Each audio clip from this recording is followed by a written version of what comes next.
Hey everybody, trying some different stuff in OBS, so I'm going to make sure that we're actually live and then we'll start playing.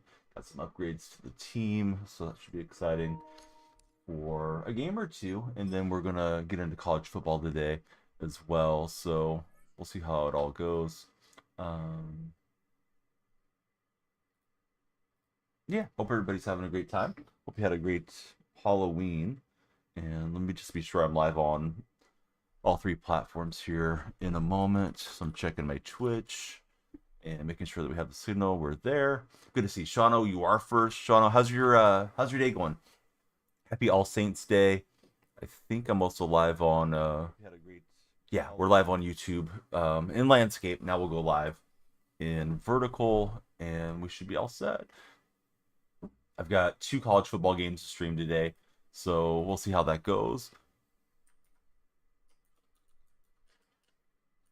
Coffee time, are you doing all right? I'm sure you're excited and nervous for game 3. All right, so I'm making a quick YouTube title question, and then I'll get you guys shouted out. My settings are all off because we were doing Roku testing yesterday. You're pissed about last night. Sorry, I held up your message. We'll allow it for the moderators. No, yeah, no, I don't blame you. The base running deal, there's no guarantee that Springer's going to get a hit, but for Barger to get doubled off was tough. I didn't see anything till I got home because we were out trick or treating, but I was like checking my phone to see what was going on. Certainly hope you guys pulled off today. I did think Yamamoto would pitch pretty well, but honestly, he only went 6 innings, so it wasn't quite as dominant. I'm guessing he's probably a bit ran down from as much as he's pitched. Maybe they didn't want to risk pitching him more. I think it's advantage to you guys, though. I think it's advantage to Toronto. They're at home. Dead ball rule is such BS. Oh, did they get you guys on a nonsense call or anything? Because I didn't get to see a whole lot of post game chatter. Looked at some. We tried to watch a Halloween movie, but the girls were falling asleep as we got settled in. Let's see. Eli, Toli, Sky, how are you guys doing? The TikTok chat isn't showing me the chat right now, so that's a concern. Oh, I know why. Because Tickfinity isn't on. Whole sequence was a joke. I know people were praising Glasnow for getting out of the jam, but yeah, last night I looked because we were out walking around. I looked at my phone and you guys had a couple on, and then the game was over. So I didn't realize there was, the dramatic double play and that sort of thing. All right, so I'm trying to get set up. I'm probably just going to have enough time to play like one game today, unfortunately. When you try to multitask, sometimes it doesn't work out. But yeah, we got some new defenders. We got Cam Chancellor, and we also got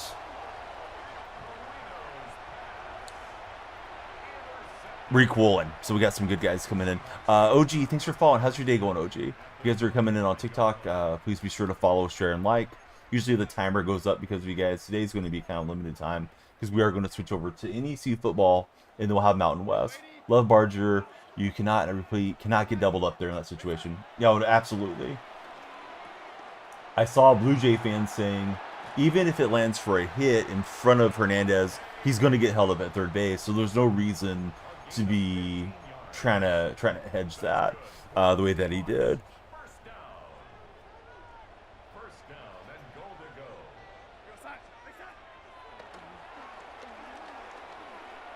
And we got Cooper Kupp in, cannot keep his feet and get driven upfield.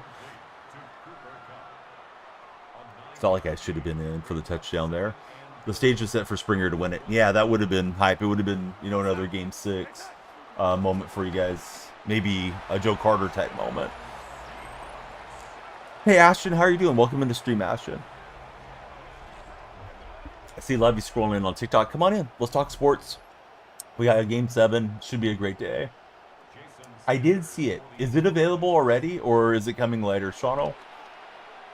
Somebody uploaded it to one of the A's Reddits. So that's where I got aware of it, because I haven't been keeping up with the news as closely.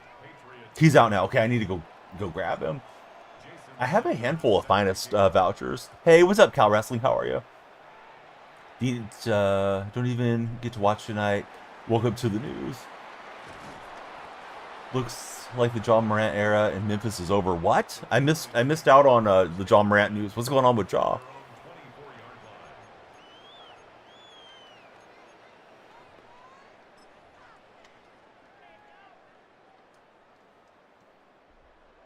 Yeah, I need to go in and check out all the fruits of my labor, so to speak, Shawno. Bentley, welcome in. How are you, Bentley? Thanks for following. A lot of you guys are joining on TikTok. Roddy, thanks for joining. Lights are flashing for you guys. There's usually a timer that goes up. Today I'm time constrained, and we are going to switch over to college football watch along stream that we'll be doing. So won't get to stay on for gaming as much as I'd like. Had a post game rant about the coaches. He blamed them for the loss yesterday. Okay. If the Jays lose, you think baseball might be dead to coffee time for a while? No, I don't blame you, man.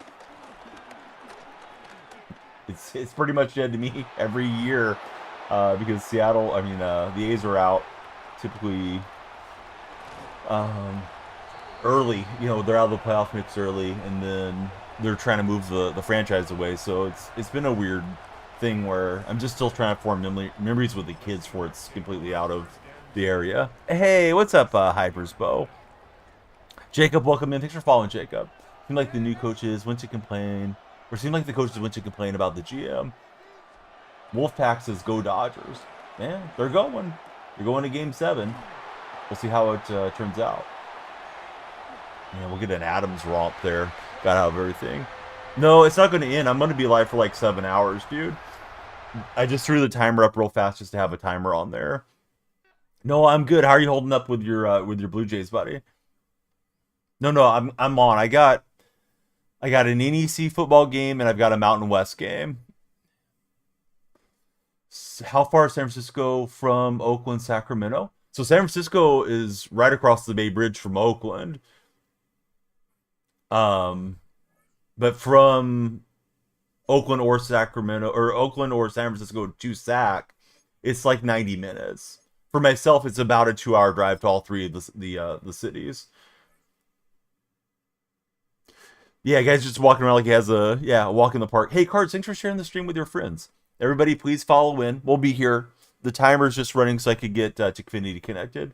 Hey, Freddie, I'm good. Hope you settle in and enjoy the stream. We got a lot of football action. We got video game football action. We got college football action. I'll be here for all of it, although I probably won't be on camera as much for the college. Switch into the purple. Love it.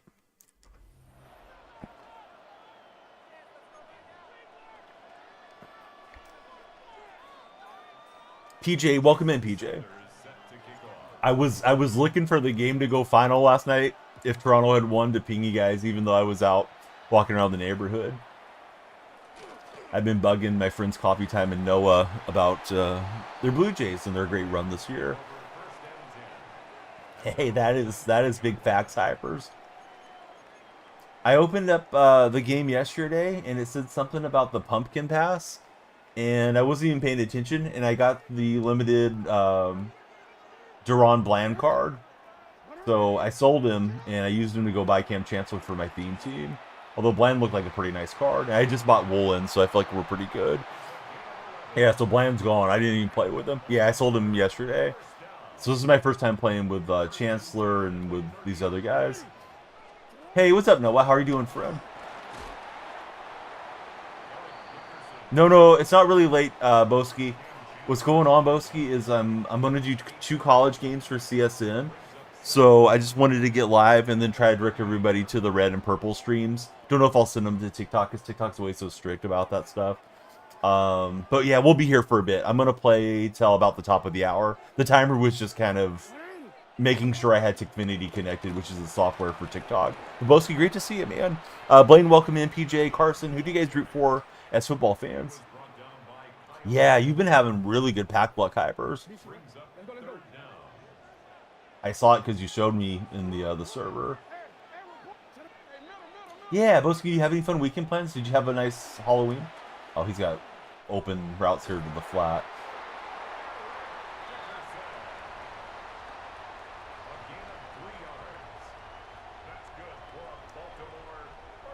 All right. Got all the vitamins taken now. All right, let's see. Robert, welcome in. Buddy said he is a fan of the Titans. Kellen, thanks so much for the jewels in the YouTube chat. Yeah, that's crazy, Hypers. Hypers, do you mind if I ask somewhat personal deal? Are you a money spent player? Because I know there's a theory that money spent players get better packs on these games than no money spent. Rangers on top. Jay Uso, how are you guys? You're going to go see the Vikings in December? That should be awesome, man. On December 7th. Who are they playing? Oh, that's not bad. I wonder if there's like the temptation though, like this guy might be willing to spend more if we juice the packs for it or something. Who knows? There's probably no truth to any of that, but I know there's the conspiracies out there around these games. Oh, almost got back there with Cam. See, so Rangers on top. Is it New York Rangers or Texas Rangers that you're a fan of? Hey, what's up, Grant? How's your day going? Boski thinks it's the other way around, honestly. He thinks the no money spents do better, pack luck-wise. Cam, welcome in here, and can't tell if it's eCell or how it's pronounced. It's like a logo display name. I'm good, Grant. Yeah. How's your weekend going? Hudson's in the house. What's up, Hudson? Hudson, who's your favorite athlete of all time? This guy will spend money, so let's not give any good free packs type of deals with Boski thinks. Oh, he's gonna come. Henny's here. Henny, I was slated to be the milk carton yesterday, and Mrs. Danielle goes and tries on the cookie outfit, and she hated it. She said this doesn't fit well, so I ended up getting stuck with the cookie yesterday instead of being the carton of milk. But yeah, we have a couple of husband-wife outfits. So she was out and about with me, taking the kids around the neighborhood trick-or-treating. Did your kids go trick-or-treating, Henny? And are you having a good Halloween? Thanks for the resubscription, Henny. Have to send me a pic. Yeah, I need to send you guys one. I uploaded one in the mod Discord for you guys that are moderators. Favorite athletes, Randy Moss for Hudson. Yeah, Randy's a good call. Kellen, I'm doing great. Thanks for hanging out with us, Kellen. We are multi-streaming, so I'm chatting with everybody across the different platforms. There should be 4 different versions of my stream live. 2 landscape, red and purple, vertical red, and then TikTok's vertical. Did I dress up as myself? I did. Yeah, people were really excited to get a selfie with the Danielle freak. Somehow I was able to stay incognito the whole night. Windsor's in the house. What's up, Windsor? I thought some kid recognized me though. He was a teenager walking around. He just came up and gave me a fist bump. So maybe he's a big Madden watcher or something. Carson, you're amazing, dude. Thanks for hanging out with me, Carson. Yeah, Hypersbo is gassing me up in the purple chat. Yeah, paparazzi was, they were looking for me. Yeah, running into the fans in the wild. Dude, one day, it freaked me out and I banned the guy. I probably shouldn't have. But I had been shopping, and I don't know if you guys have them across the whole country if they're a regional deal. But there's these, like, bargain outlet clothing stores called Ross clothing stores. So I had been at Ross to go get my daughter, like, a toy. Because she always likes to go and stop in and get a toy anytime I take her anywhere. So I think it was, like, basketball practice day or something. So we stopped at Ross, and she got to get a little pick. And somebody comes into my chat later in the day and says, hey, I saw you at Ross. I waited on you. And I just freaked out and banned the guy because I was like, oh, it's creepy. But yeah, he didn't say anything or do anything bad, so I should have just let him cook. I just didn't want my information getting doxed in chat if you started talking about like the hometown or whatever. Hey, what's up, Tight Spot? How's it going? Tight Spot, I like that badge, dude. That's a wonderful badge. I love dogs. Is in the house. Love dogs. What's your favorite dog breed? Did Warren really let that slip out of his hands? Come on, Warren. I guess they needed to go possession catch. We're going for it here. Let's see. We had very little kids coming over for Halloween for Noah. It was pouring rain out his way. Yeah, it freaked me out for what it's worth, Windsor. Oh, and Metcalf can't hang on. So that's good defense for my opponent. Yeah, I don't live in Donnieville. They sent me out of Donnieville. Deported from Donnieville is what happened.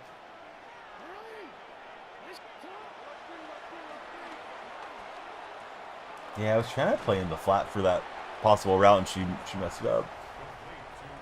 No, she won't remember. Going to try to take your daughter once a year. Yeah, you should. Not to Donnieville, but to take her Halloween trick or treating. Even the you see people taking the babies out, get them dressed up. Exactly. Deported myself. Creek Finn, thanks for following. Creek Finn, who do you consider your favorite athlete of all time? Hey, I got a pass breakup for a change. That was nice.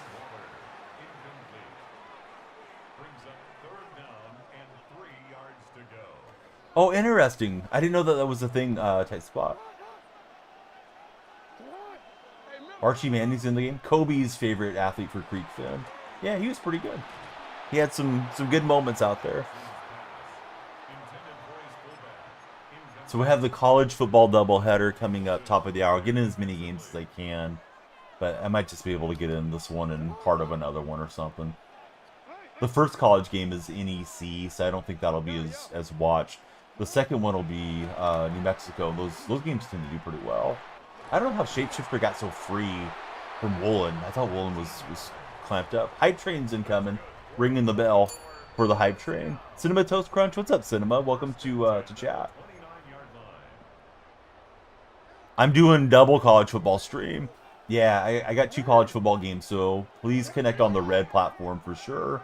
I'll probably switch stream to show the college football game on the purple side and stream it there since they have drops on for those of you that play college football. Who's my favorite player in the NFL? Probably Jackson Smith right now. I missed something there as to why the Hype Train started. I'm sorry. I definitely want to acknowledge whoever may have subscribed or sent a gift or something. Let's see. Steel Wilson, thanks for following, Steel. Who's your favorite football team?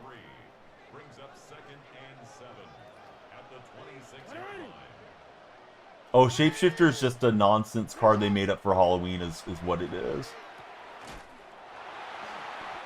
There's a Shapeshifter for offense and defense, Noah.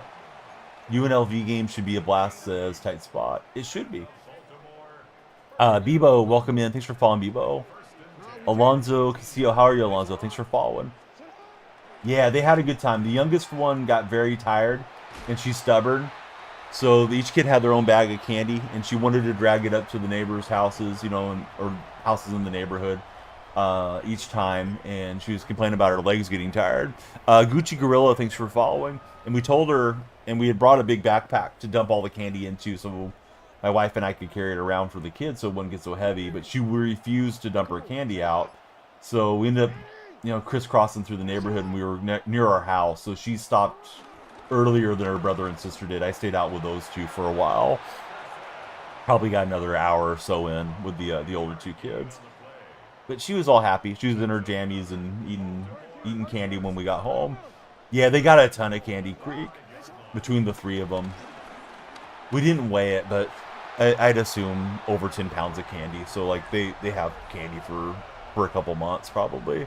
Although they'll go through the better stuff first, and then they'll have to start experimenting with everything else. Fortnite event was cute. DeMarco Ryan is a legend, says Hyperspell. You guys agree that DeMarco Ryan is a legend? No, you're all good, Creek Fed.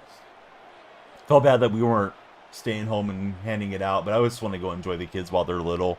I've handed it out for years here in the neighborhood prior to having kids, so now it's time for the kid candy tax for us. A lot of people don't participate though. I don't know if it's because the economy's a little bit tighter, or if people are just feeling nasty post-COVID, but it seemed like you would see a lot of houses lit up and doing stuff, and now you're not seeing it quite as much. What are my top receivers all time? Steve Largent, number 1, period. Nobody else compares. But no, I'm related to Steve, so that's why I like the Seahawks. Who's your guys' top 3 receivers? Halloween, been kind of off for a few years since Windsor. He's a legend in the new Madden, legend release, Archie Manning. That's kind of cool that they're giving Archie his due. I mean, Archie was a really good player. I think he was considered a good player that played on bad teams, from what I remember. One year for Halloween, Noah got 12 pounds of candy, gave most of it to his mom and dad. Noah being a win. Ooh, we may get a 1-play touchdown here. Well, not a 1-play, because we ran a play anyways. Well, they'll chase me down. Allergic to peanut butter. Should you go pick him up? If you got the coins for him, why not? Moss, Rice, AB. Mean Gene is followed. Let's go. Is it Mean Gene Okerlund from the old wrestling days? Gotta get the Macho Man to tell Gene something. Ooh, he almost had me on the user. What's up, Tony? How's your day going? Tony from the 916. Tony, are you a Sacramento A's fan? Like myself?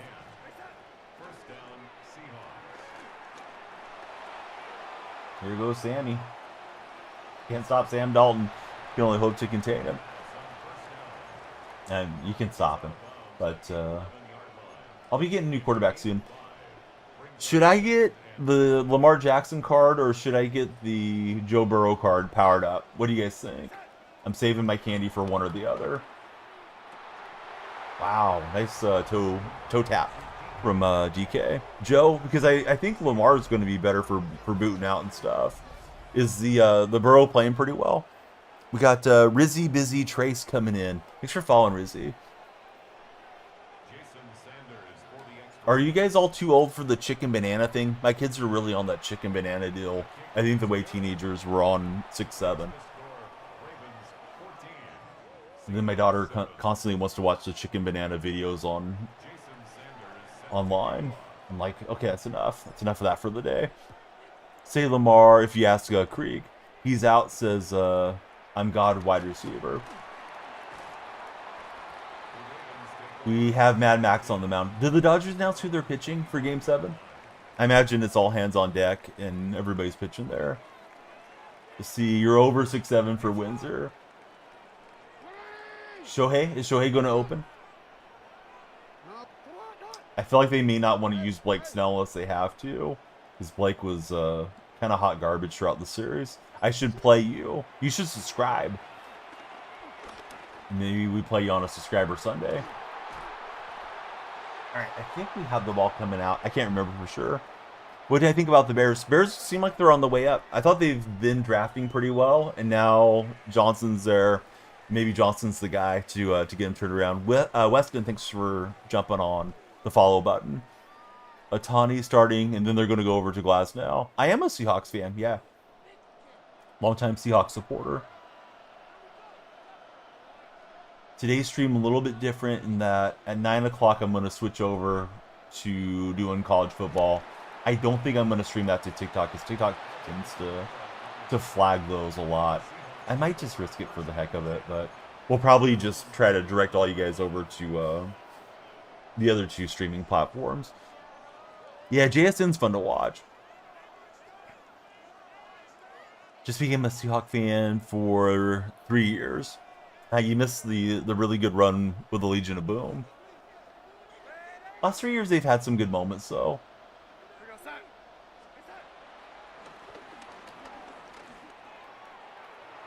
And DK can't get that one on the aggressive catch. I don't think I missed anything, Hypers. Did I miss your chat? Did it get held up by Automod or something? Definitely not true. There's no hate. If you guys stopped by yesterday's stream, it was just a quick experimental stream. I'm sorry I didn't really interact with chat much. Being dramatic. Okay. Have I been a fan since the Super Bowl? I've been a fan before any of the Super Bowls, so it's a fan back in the 80s. Oh, Logan's here. What's up, Logan?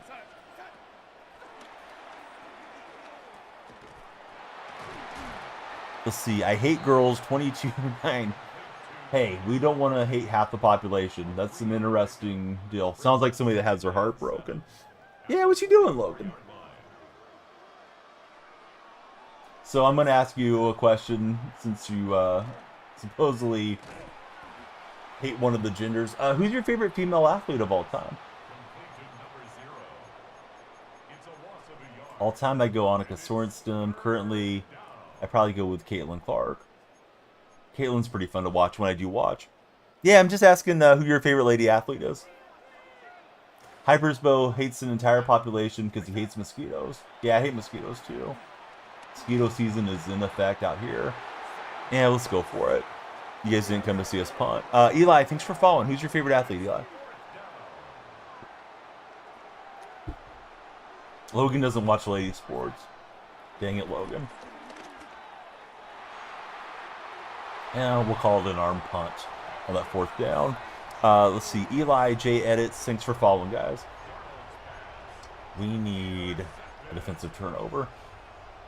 We need to force a turnover down here.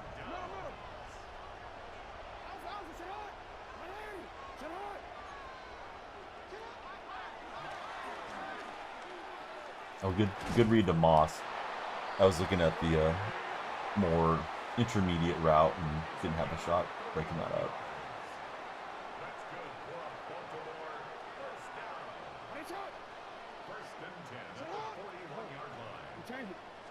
Yesterday, I felt like I was taking a bath and off before we got going. And Hamilton can't stay up with Beckham. Dude, we got 20 minutes. I think I'm going to kick this game and get into another one. So that way, hopefully, we wrap up right before the college football gets here. Hey, what's up, Lady Rage? She said yes. Oh, you asked your crush out? So what are you guys going to do for your first get-together? Solo's in the house. How are you, Solo?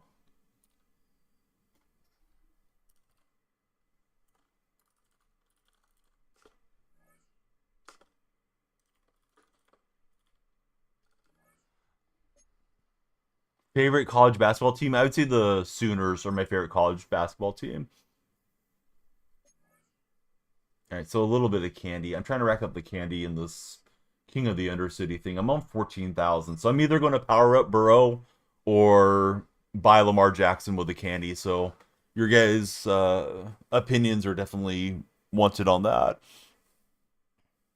Going to see Black Phone tonight and dinner. And then watch the Jays game. Is she a Blue Jays fan? Big Blue Nation for Creek Fin. Don, I think we did it, says Cam. What'd you guys do? Has there been a Colts quarterback card drop? How about Archie Manning? How about Peyton's dad? Can pretend it's Peyton. Think we won the World Series. Don't celebrate on the 1 yard line, Cam. We know how that goes. But at least you're feeling optimistic. Let's see. She is a Blue Jays fan. Game 7, crazy stuff. Alex has the Jays winning. The duality of man right there in TikTok chat. We got one Dodger guy thinking Dodgers are winning it. One Jays guy thinking the Jays are winning it. And I'm sitting here thinking, well, maybe they award it to the Expos. Maybe, it goes to 20 innings and they just call it good. Let's see. Ethan, thanks for following. How are you, Ethan? I would love extra innings, though, for the drama. Cam's got the bankroll riding on the still.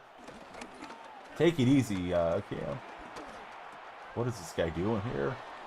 Trying to safety himself, it looks like. Am I watching Game 7? Yeah, probably. We're going to watch a couple college football games first, though. So stick around and stay tuned for that, guys, if you get the chance. Same name everywhere. We'll probably be down to 2 streams. All right, we got the safety. This guy feels like he's trolling. First game of the day is going to be... Let me give you the schedule, fellas. Oh, it's kicking out of bounds. I feel like I'm playing against a Madden robot or something. This doesn't feel real. First game today is a couple of small schools from the NEC. It's going to be Long Island versus Connecticut is that game. And then later in the day, I've got the Lobos of New Mexico versus the Running Rebels of UNLV. But we have the rights to those games, so I'm not just YOLOing it and just putting anything on. Hey, Kentucky's in the house. What's up, Kentucky? Jitney Card's insane. Dude gashed you for a 66-yard run. Yeah, the play art looked nice on that Jitney. Do we get complimentary iced teas? Yeah. I don't really know how to make iced tea, but I'll try. If Cam's coming over, I'm running to the store. We get Cooper Cup dropping it. Probably should run the ball some. I'm getting very throw happy way too often. Oh, watching Long Island. Nah, I got you. Yeah, sorry, that went right over my head. Yep, we got the big game coming up. Ooh, I'm gonna be pushing it here. I don't know. 15 minutes till the games get started. Here we go. Pick 6 Madden says, anybody want to play a Regs game? He'll gift you a sub to the channel if you win. Man, I could really use some subs on Purple platform. Sub count is down. I haven't streamed enough. Stevie, thanks for following. How are you, Stevie? Blazer, good to have you in the chat. Bella, thanks for the heart me. Did you enjoy Halloween yesterday, Bella? Let's see. Blazer Bobcat, he's watching and listening from Albany, Georgia. We're about to switch gears over to the game. I probably should do it now, but we're a little early for the feed. Happy 1st of November. Anybody celebrating today? I guess it's All Saints Day. I don't know much about All Saints Day. I know a lot of the folks around here celebrate Dia de los Muertos. Hopefully I'm saying it right. The Day of the Dead. In Mexican culture. So, yeah. Anybody do anything for today? I told my kids we're just doing Halloween all weekend. It was alright, gave out candy and then worked for Bella. Day of the Dead is fascinating, says Cam. I think some of my neighbors were having like a big celebration for that starting last night. They had a live singer and they had their garage wide open and there was tables and balloons and the whole thing. And they did have some candy for my kids. My son walked into the middle of the garage. It was just trying to figure out where the candy was, and it seemed like the lady of the house was pretty nice, getting them all set up and hooked up. So appreciated them. But yeah, it seemed like they were having like a big time celebration. Let's see. You're going to have tacos for lunch, sushi.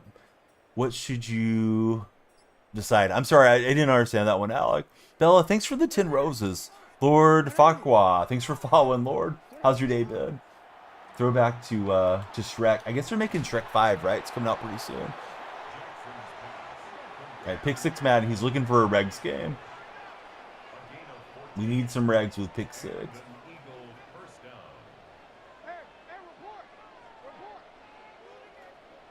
Oh, should you have sushi or tacos? I would definitely get tacos. But that's me. I mean, if you're asking for my preference, I would get like a bean and beef taco or something. To be fair, I've never had sushi. I was never much of a fish eating guy in my carnivore days. So he's just got those underneath routes working. Insert them one. Tacos it is. Those of you that like tacos, do you prefer hard shell or crunchy shell? There's one right answer, and I'm usually on the wrong side of it. You're making fish and chips for lunch for Cam. Never tried sushi for Creek. Yeah, same here, Creek. He likes the soft shell. Come on, can't be the soft shell. But a lot of you guys seem to like soft shell more.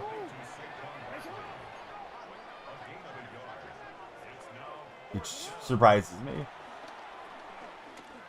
Yeah, he was able to buy time and then throw it on the back pedal there. Soft and hard together is amazing. Oh, thanks, Cam. Yeah, I was going to go get rid of that dude. I don't know how he slipped that through the auto mod. Probably some weird font or something he's using. But yeah, ignore the trolls. We're here to have a good time.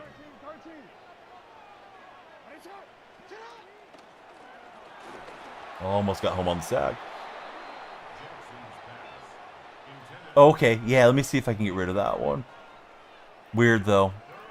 The display name different than the username, too. Which I guess is common for some folks, but...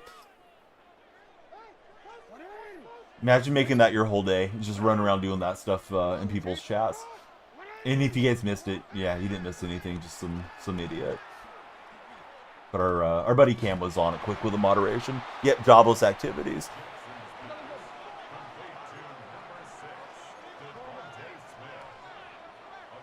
Which game is this? Aaron, we're playing Madden 26. We are going to switch over, though, to some live college football very soon.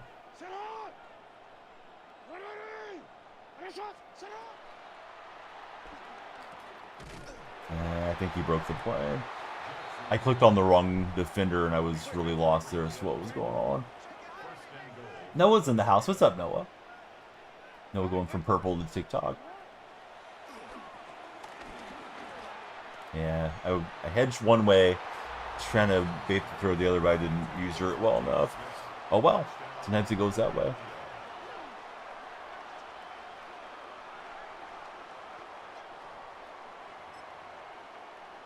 Yeah, Aaron, how's your Saturday going? Thanks for being there in the chat. You guys are browsing TikTok. Come on in, make the lights flash, and talk sports with me. Yeah, we went. We were out for like 3 hours trick or treating.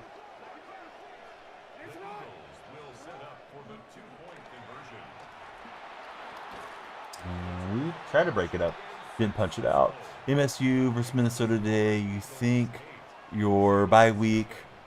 Oh, okay. So it's either that one or the bye week. Can't remember. It's Minnesota at 3:30. Best costume I saw. Nothing really stood out in my mind too much. Trying to remember if anything. Oh, there was a little girl dressed up as Wednesday Addams, and she had a pretty cool hand on her shoulder that was Thing. And my kids got excited to see that because they've been enjoying the Addams Family. You know, this past month of October. We're trying to be in the Halloween spirit, so we watched some of those full length films from the 90s. And Wednesday was their favorite from that deal. So yeah, they were happy to see a little girl dressed up as Wednesday. So that was probably the best. There's probably other Wednesdays. Just she had a really good costume. The mom and dad did a good job getting her ready. Probably another loss, unfortunately. Neighbor's kid dressed up like Bluey was cute. Oh, that's cool. We saw Bluey inflatable. It was a Halloween inflatable with like the whole family, and my daughters ran up and took a picture with it. They love Bluey, and I'm sure we'll go see the movie when it comes out. All right, so I should probably get us over that college football game. I may not finish this one here. You guys are gonna think that I raged out, but yeah, we should be having the feed coming in. So if you're on TikTok, join me on the YouTube stream or the Twitch stream. Did I see Ghostface from stream? Oh, I saw way too many of those. Surprise Trick or Treat doesn't have an app yet. There probably is some apps that you can use. I'm sure some of those neighborhood apps are probably useful for trick or treat. You know, avoid this neighborhood. This house has full size candy bars or whatever type of thing, Aaron. Let me see if there's any packs real fast.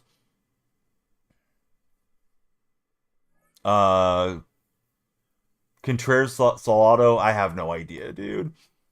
I mean, I'm a Seahawk fan, but I haven't read anything on Cup or Jake Bobo. I definitely wouldn't play Jake Bobo in fantasy. He barely sees the field. Saw Homer Simpson and Mr. Burns for Alexander. I'm gonna back out, make sure there's no packs for us to open, and then we'll get shifted over to our college football.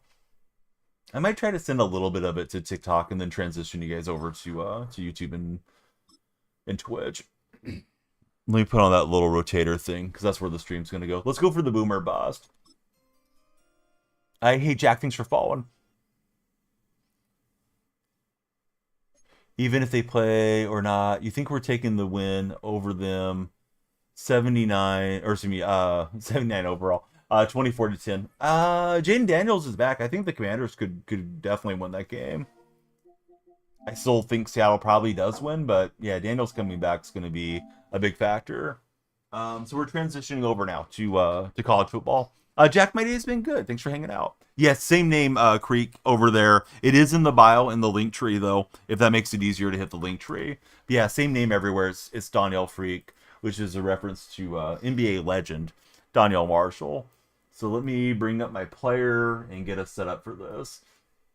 I'm gonna do this on the fly. We'll be definitely more prepared for the other stream that we're going to be doing. So just bear with me, guys.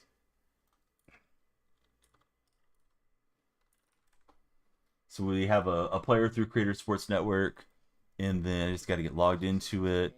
And it looks like they have some highlights from last week or something. So I'm changing over my overlay so you guys can see all these games. Give me a moment here.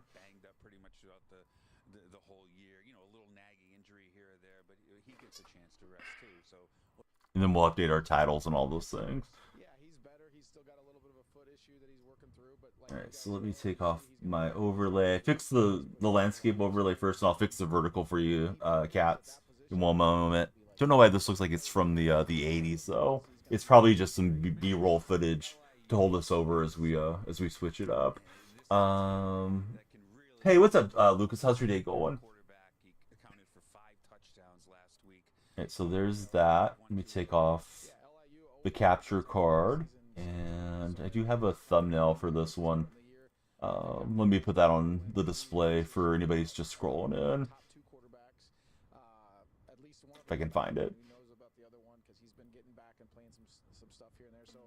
And using all the AI prompts to get everything where we can see it. Alright, so that's our game today. The first game of the doubleheader. It's going to be the Long Island Sharks taking on the Blue Devils. So there you go for the vertical viewers. Now let me crank these guys up so I can hear them myself locally. And we'll try to get the right blend where it's coming in here. Now I don't need the glasses. I don't need them as much. What do I think about Kentucky basketball so far? I don't think about it at all. You know that meme where it's like, you know, the one guy says something mean to the other one. He's like, I don't think about you at all. I don't think about college basketball hardly at all, buddy. So, no, I have no thoughts. I don't know if they're top ranked or if their program is down or who plays for the team or anything. Was I live yesterday? Yesterday, all I did was a quick, really short testing stream, and I think it was only on the purple side. So some of the purple viewers popped in and wasn't really as interactive as I would have liked to have been for them. You know, we don't worry about the next one. We have a game here today, and that's all we care about. Oh, Haney, I don't know if you're still in chat. That's a freaking awesome. The three kids, dude, for them to all match up with each other. I don't want to give out any of your information. Thanks, Handy. I'm going to reply to Handy in Discord DMs. All right, Adam, I appreciate it as always. Good luck. Thank you, guys. Appreciate you. That's Adam Lechtenberg. We'll take a break and be back. Blue Devil football on NEC Front Row and the On the Run app. This is awesome, bro. This is what the Devils thrive in. Lily, say hi to the camera. The LIU Sharks. Last year we did something somewhat similar in that we all went as like Nintendo characters for Mario Party. Central Connecticut, they win. No, I like watching the games. I'll probably watch it March Madness time or something, Creek. I didn't mean to be sarcastic with my answers or anything, but no, I have no idea what's going on with Kentucky. If you guys are towards the top or how the program's going. I'll bring this down, the audio feed from the NEC for the time being. Now I need to update Twitch to the correct games, since we'll stream this in college football, and there are college football drops for Twitch viewers.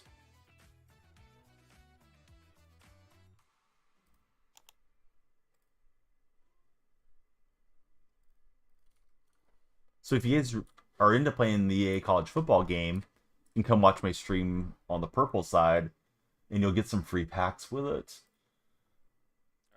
for the Ultimate Team for cut. So here we go. They got the game feed about to get underway, and I usually am off camera for a lot of these, so I probably will be off camera a lot after this gets going. That way you can just, if you want, you can send it right to your television and enjoy basically the TV feed. They should have a overlay box here with our scored stuff coming.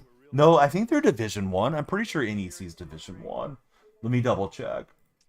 LIU wins the toss and will defer to second half. Go ahead, Mark. Yeah, Jonathan Graham, the referee for today's matchup. So NEC Northeast Conference is a NCAA Division 1 collegiate athletic conference. It's a long-standing member of the NCAA with 24 championship sports for men and women. They've recently added new members, including the University of New Haven. So there you go. I did have to Google it up, but I was pretty confident they were D1. Hey, Dogman, thanks for following. All right, so I'm still going to be here. I'll be chatting all three chats. I'm just going to be out of your guys' way and not yapping at you so much. I may end the YouTube landscape stream, depending on how much activity we have, because I have that Lobos game scheduled already. So if people go in there for like a waiting room, we don't want to miss them if they're looking for the game. So enjoy the game. I'm here to chat with you, and it's a college football day on all the platforms. Category, and again, as Mark mentioned earlier, 3-0 in NEC play, the only undefeated team left in the league. And congratulations to the Blue Devil program winning its 100th conference game Yes. in NEC Against play Wagner. 2 weeks ago with the overtime win on Staten Island.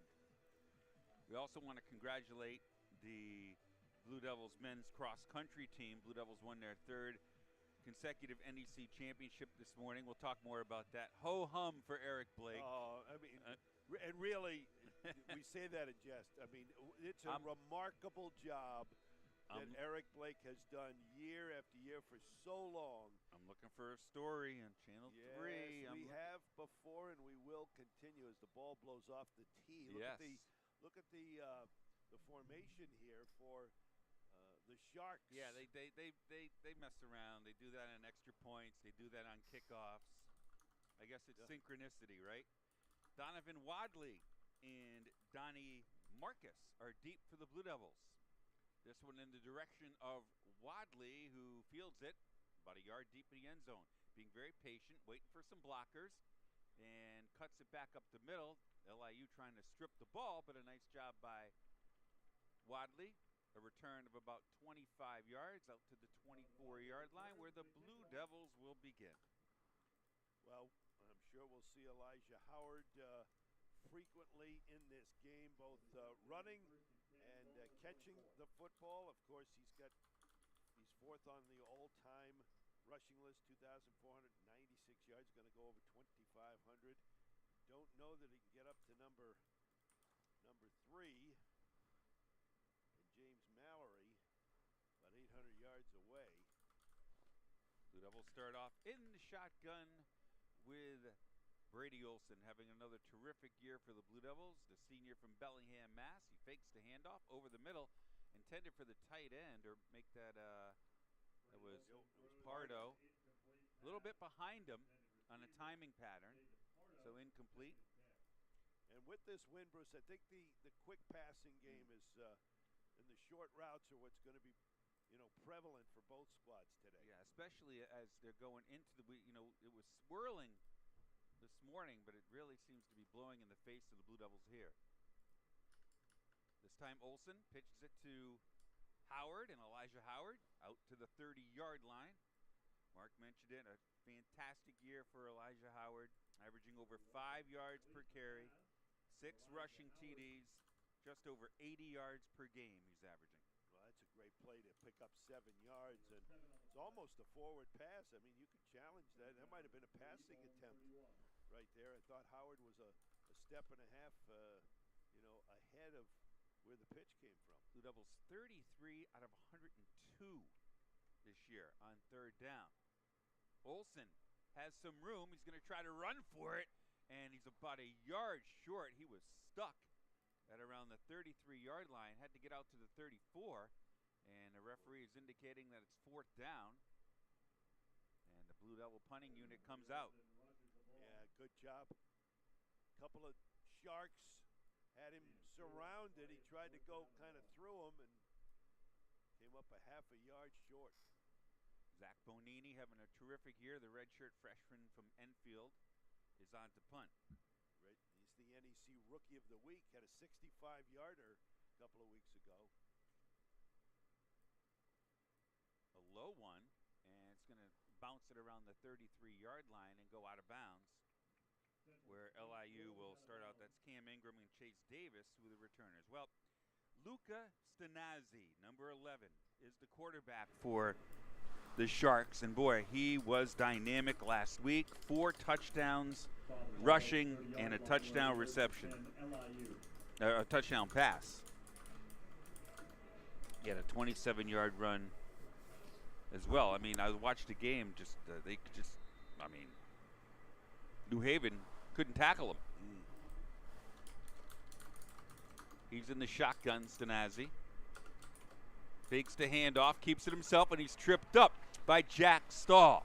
And we talked about that with Adam Lechtenberg, about how crucial the linebackers are going to be today starting with Jack Stahl, who leads the Blue Devils in tackles. That was his 55th. That was old-fashioned option football. Yeah, this time Stenazzi takes it for a first down and a little bit more. He's out to midfield and prances out of bounds after about a 18-yard gain for Stenazzi, and they are in the hurry up for sure. They'll also use, you very rarely will see him under center. Stenazzi's going to put it up this time, and the pass is caught, but there's a flag down. Ethan Greenwood made the reception out of the slot, but we got a flag down. And LIU, hurry, hurry, hurry. Right, they love the tempo. Illegal formation, 5 men in the backfield on the offense. 5-yard penalty, replay first down. Legal formation is the call.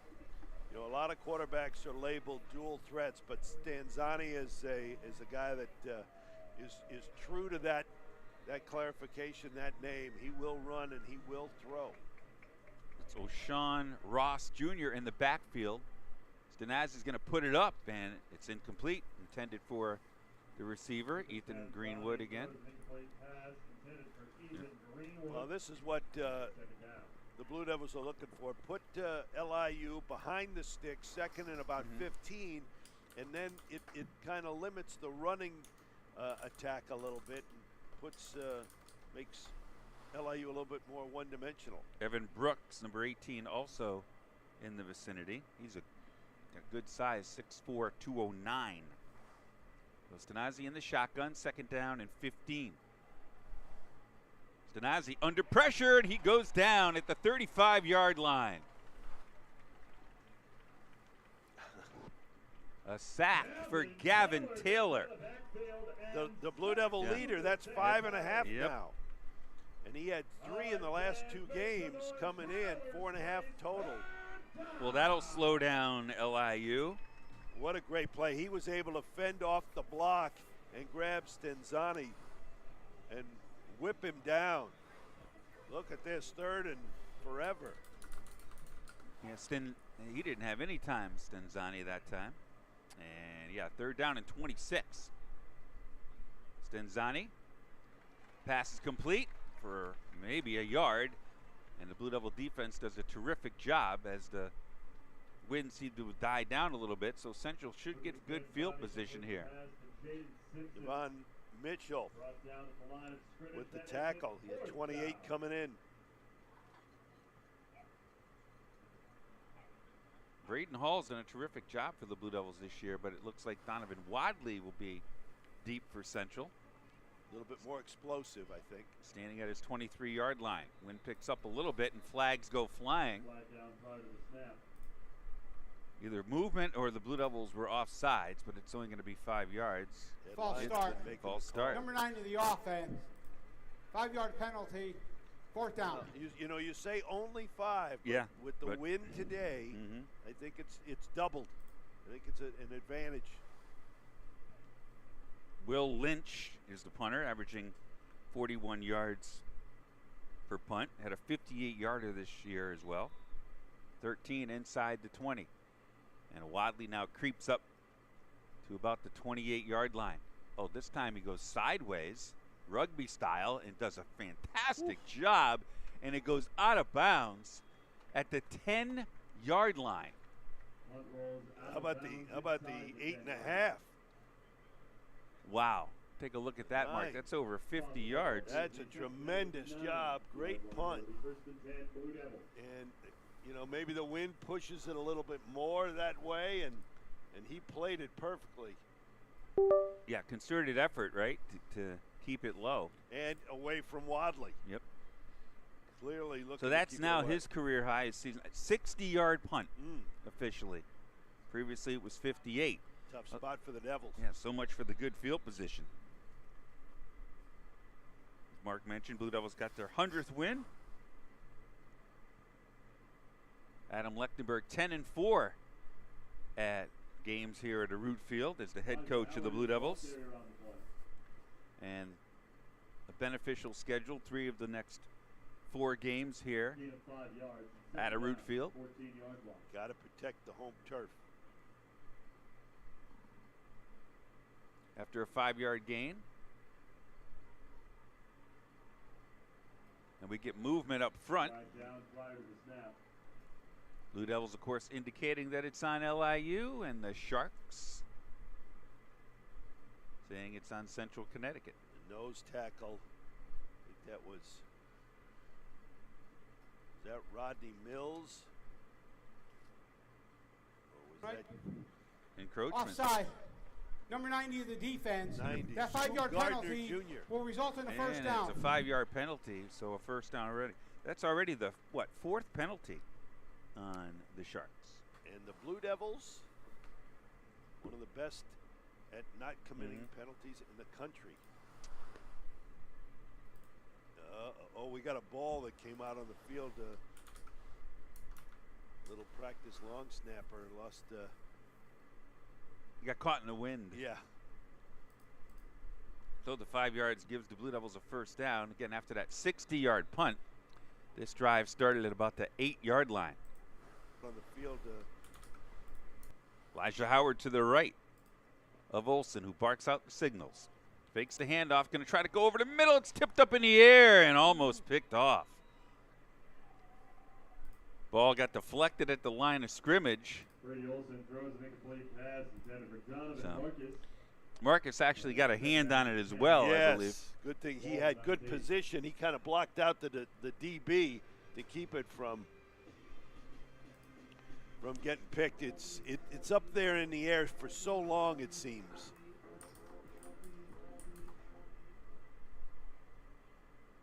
So Howard now to the left of Olsen on a 2nd down and 10 after the incomplete pass. Olsen steps into the pocket, has his tight end at the 25-yard line. Pass is hauled in by Peter Cleary of the Blue Devils. Brady Olsen completes the pass to Peter Cleary. And now a manageable 3rd and 4. Cleary 5th on the team in receptions. That's his 15th of the year for Cleary. Averaging a paltry 24.3 yards per catch, a 6-yard gain there. And now 3rd down and 4 with 9.5 remaining in the first quarter. Blue Devils going into the wind. Olsen over the middle. Ooh, ball was dropped by Marsh, and then he was tagged. He had initially dropped the ball, but a nice job by Trey Watkins, the defensive back from Rahway, New Jersey.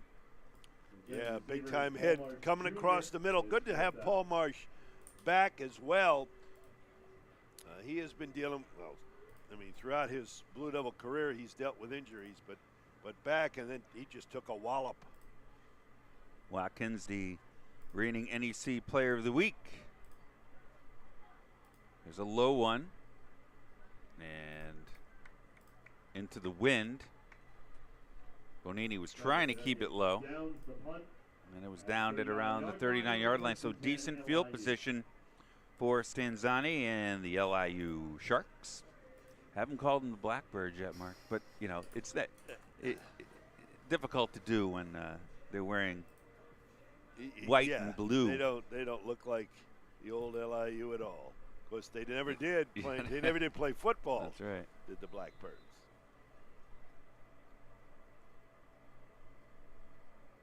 Stanzani in the shotgun, but they snap it to the running back that time, or Ethan Greenwood, actually. Well, it was an attempted handoff, but Greenwood didn't want it.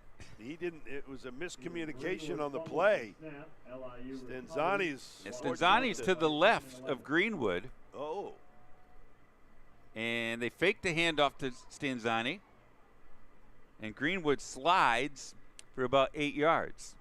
Ethan Greenwood is the ball carrier on the play. And he's listed 3rd on the depth Yeah, chart. he'll play quarterback as well. He's a wide receiver. Now they're flip-flopping. Yep. Now Greenwood to the right of Stanzani on a 3rd down and 4. Stanzani puts it up, and it's hauled in right at midfield, and it's good enough for a first down. That's a tremendous catch. Yeah, Richardson, who has 20 catches, will make that his 21st. And look at this tempo. Yeah, the not Devils giving. Can't sub. Greenwood gives it to Stanzani, who then throws it to Richardson. for about 3 yards. There was a lot going on there. Actually, that was Jaden Dozier who made the catch. Jaden Dozier. He steps out of bounds at the 49-yard line where he's second and 10. Quick huddle. And you're seeing, you know, some wild stuff from the Sharks.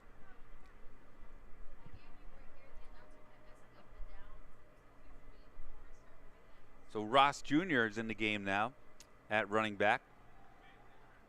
Stanzani fakes the handoff to him and completes the pass. Flag down And a the flag goes down. Again, there's that tempo of LIU. Evan Brooks made the reception on the near side.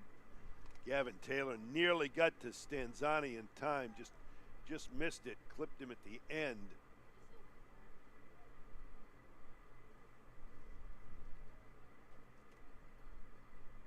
And already we mentioned LIU. I think that's their 5th penalty. Yeah, it's going to be. If it does go on them. It's going to be, according to the Blue Devils. Cliff Thompson is saying it's against LIU. Would you argue with him? Yeah, it was my thought exactly, Bruce. As we finish each other's thoughts, Jimmy King wrote that great article on you and CJ. Jimmy King. Jimmy Clark. Yeah. Did I say I think Jimmy you were King? thinking about the Did I guard say for Jimmy Michigan. King? Yeah, I Jimmy said King. Jimmy Clark. my Here's the bad. call. Illegal touching. Number 18 in the offense. That penalty has been declined. The result of the play is a 3rd down. The Blue Devils declined the penalty. Yeah, it's still 3rd and about 14. After that loss. Yeah. All right, fans, get loud. Blue Devils 5.13 penalties a game, 41 total. That's the lowest number in the league. Right, 24th and 27th nationally. So. Stanzani in the shotgun. Looking right, now slings it, a little sidearm pass. Boy, were the Devils ready for that. Yep. Jack Stoll just waited for the receiver That to was make the catch. O'Shawn Ross Jr. out of the backfield. And the Blue Devil defense does a great job. Let's see if they can get decent field position here. They're going to send 2 players back now. Jr., who is then tackled by Jack Stoll. It's 4th down. Wadley is back along with Chris Jean, who we saw early in the year, but Yeah, another I think, flag. I think procedure against LIU. Flag down the play. One of the gunners to the near side here. False start. Number 15 in the offense. 5-yard penalty. 4th down. Yet another penalty on the Sharks. 6 in the first Double check that, half of the first quarter. First 1/8 of the I game. think that's their 5th. 5th. That's still way too much. That's Yeah. what the Blue Devils average a game. Lynch, low. Wadley lets it bounce, and Jean picks it up. And wow, the special teams have late been flag. huge for What- LIU, but what- yet another flag goes down back at the 15-yard line. What was that flag for? Might have been an illegal block. But how about that? The low line drive Oh, kick, that the bounce. big bounce, like a pelota. Oh, And then Jean did a nice job hauling it in, but then the Sharks were all over him. talking about highlights. During the return, blocking the back. Yeah, blocking the Number back. 39 of the receiving team. Penalty will be assessed half the distance. 1st down. The Blue Devils are going to start inside the 10-yard line again, Mark. Yeah, I mean that's what, and twice they forced punts. The 5-yard penalties have they've been critical. Who knows? The ball may have been able to get into the end zone if they didn't have to back them up 5, but you have to take it. Wow. Yeah, Inside the 5. going into the wind. They got to get the Bob Seeger offense going. Sharks coming off a 38-16 victory over New Haven at home. That was preceded by a 17-7 win over Robert Morris. Howard trying to find the edge, and he's thrown out of bounds. after about a 4-yard gain for Elijah Howard. His 110th attempt on the ground this year, and he missed a game and a half. Gain of 4 on the play. It's 2nd down and 6. Ball on the 9. Sharks played in front of almost 90,000 people in their opener versus Florida. 55-0 loss. Here's Howard again. And Elijah fighting for yardage. About a 2 or 3 yard gain. And a helmet goes flying off of a Blue Devil. Number 73 in the offense needs to leave the game for 1 point. So, There yeah, it is. Eric Nunez, the senior from Wappinger Falls, New York. Nice golf course up there, Sleepy Hollow, right? No, not in Wappinger Falls.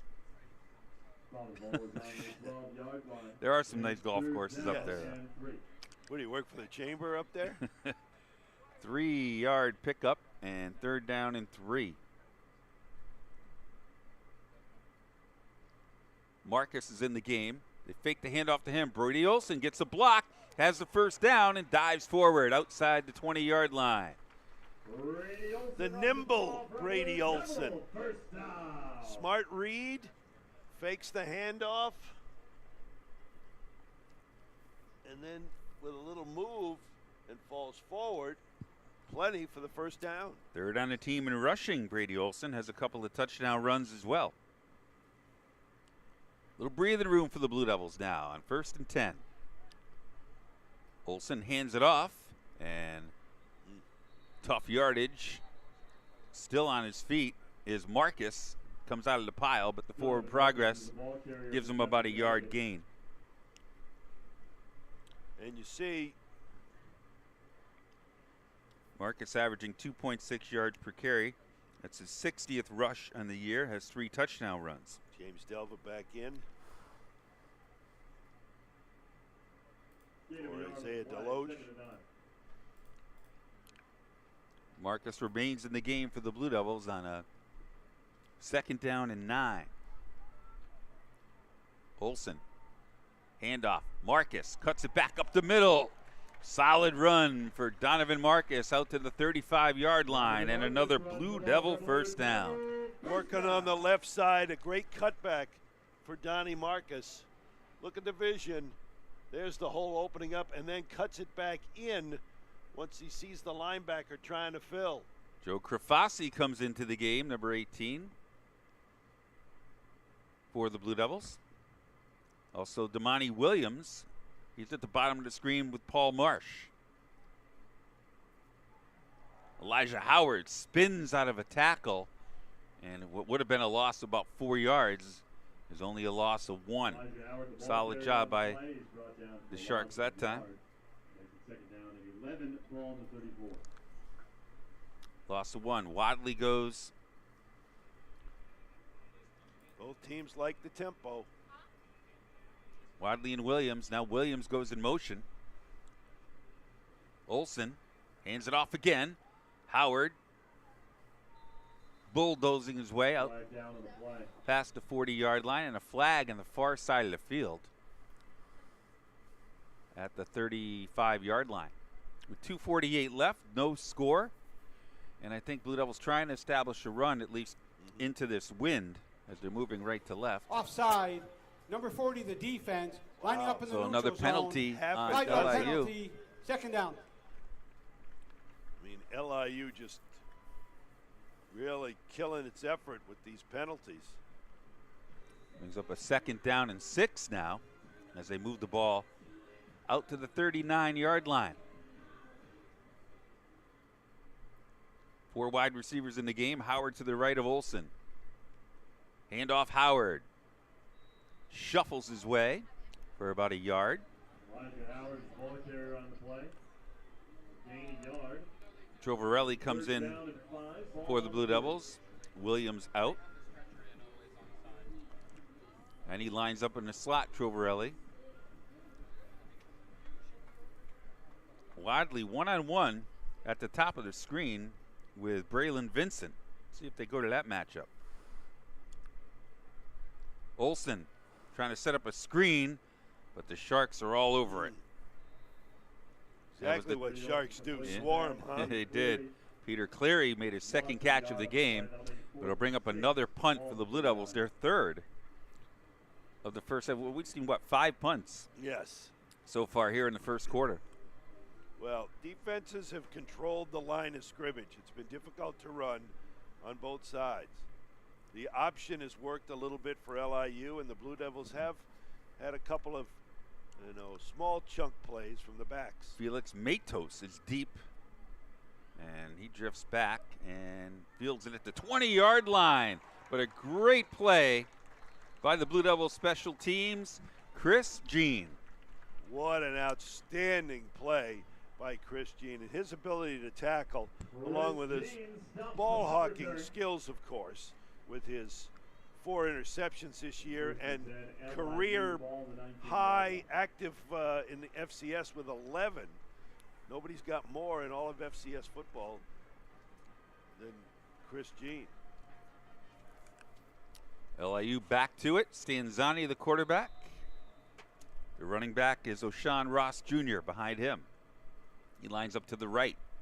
You never know who they're going to snap it to. Luca hands it off to Ross Jr. And that time, Blue Devils, middle of that defensive line, Sherrod Watkins just swallowing up the back. Brooks at the bottom of the screen. Lined up with, instead they hand it off again to Ross Jr. He's the leading rusher for the Sharks, averaging close to 6 yards per game.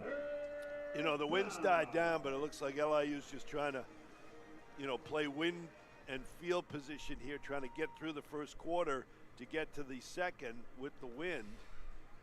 He had 17 carries last week, Ross did. 172 yards. No touchdowns, though. 2 on the year.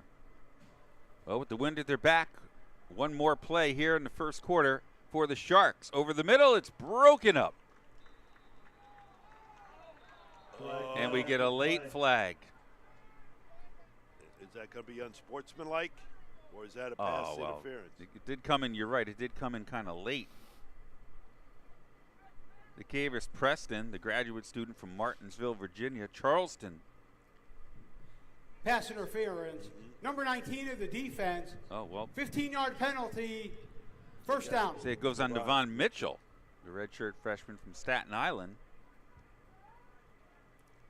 So it's a 15-yard penalty, a first down. Actually, LIU can run one more play here in the first quarter. Oh, big break. Yes. Certainly for the Sharks. Trying to establish that running game. Stanzani completes the pass. They keep the clock moving, and that'll end the first quarter. No score. They'll switch sides. They won't have to move too much. Sharks and the Blue Devils scoreless after 1. We'll take a break. Blue Devil Football, NEC Front Row, and the On the Run app.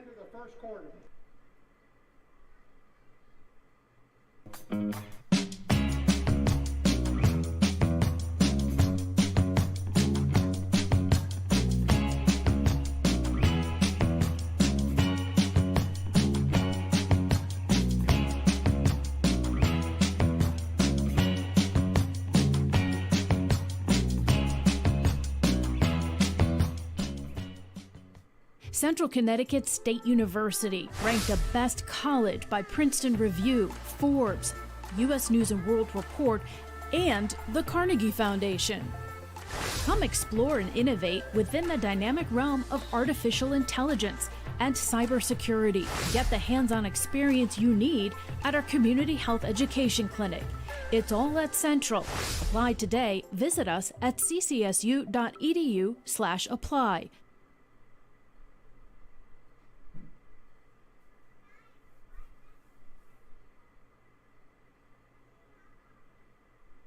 NEC Front Row crews, the Blue Devils and the Sharks scoreless after 1. We touched on it briefly, Mark. The Blue Devils won their 3rd consecutive NEC Men's Cross Country Championship in Pennsylvania this morning. Mark Rodriguez Mark with a C too, by the way. I love it. Won the individual championship for the Blue Devils with Aiden Budge in second place, 13th overall, and NEC championship for the men's cross country team. Congratulations to them. Eric doesn't have enough fingers. He's going to have to start putting rings on his toes. Yeah. Well, Phenomenal story.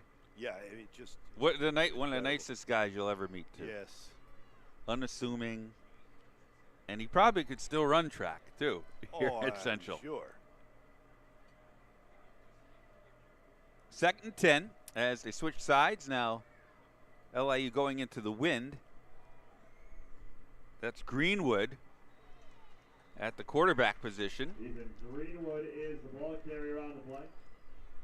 Good lateral pursuit by the Devils. Another 3rd and long for LIU. Dayton has the tackle, and it's at Elmer's place. 3rd down. 3rd down. Throwing a big receiver, Jerron Kelly, the tight end, 6'7", 259. Are we going to see him and Dietrich Jim later in the year? From Cincinnati, Ohio, the Ashland transfer. He's number 7.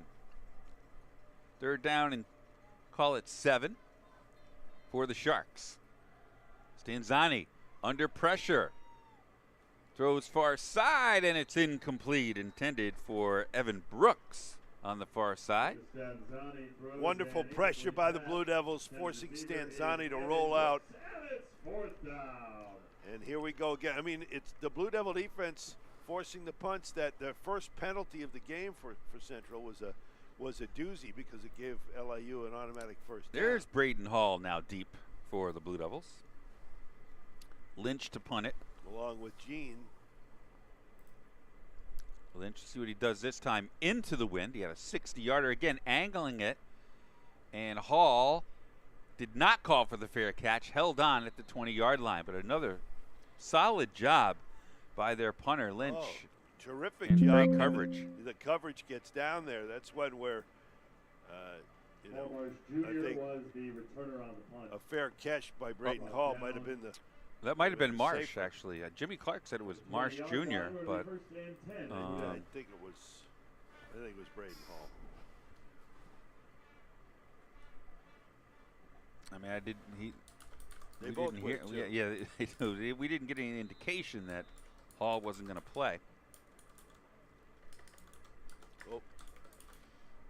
About a minute gone by here in the second quarter. The Sharks showing blitz.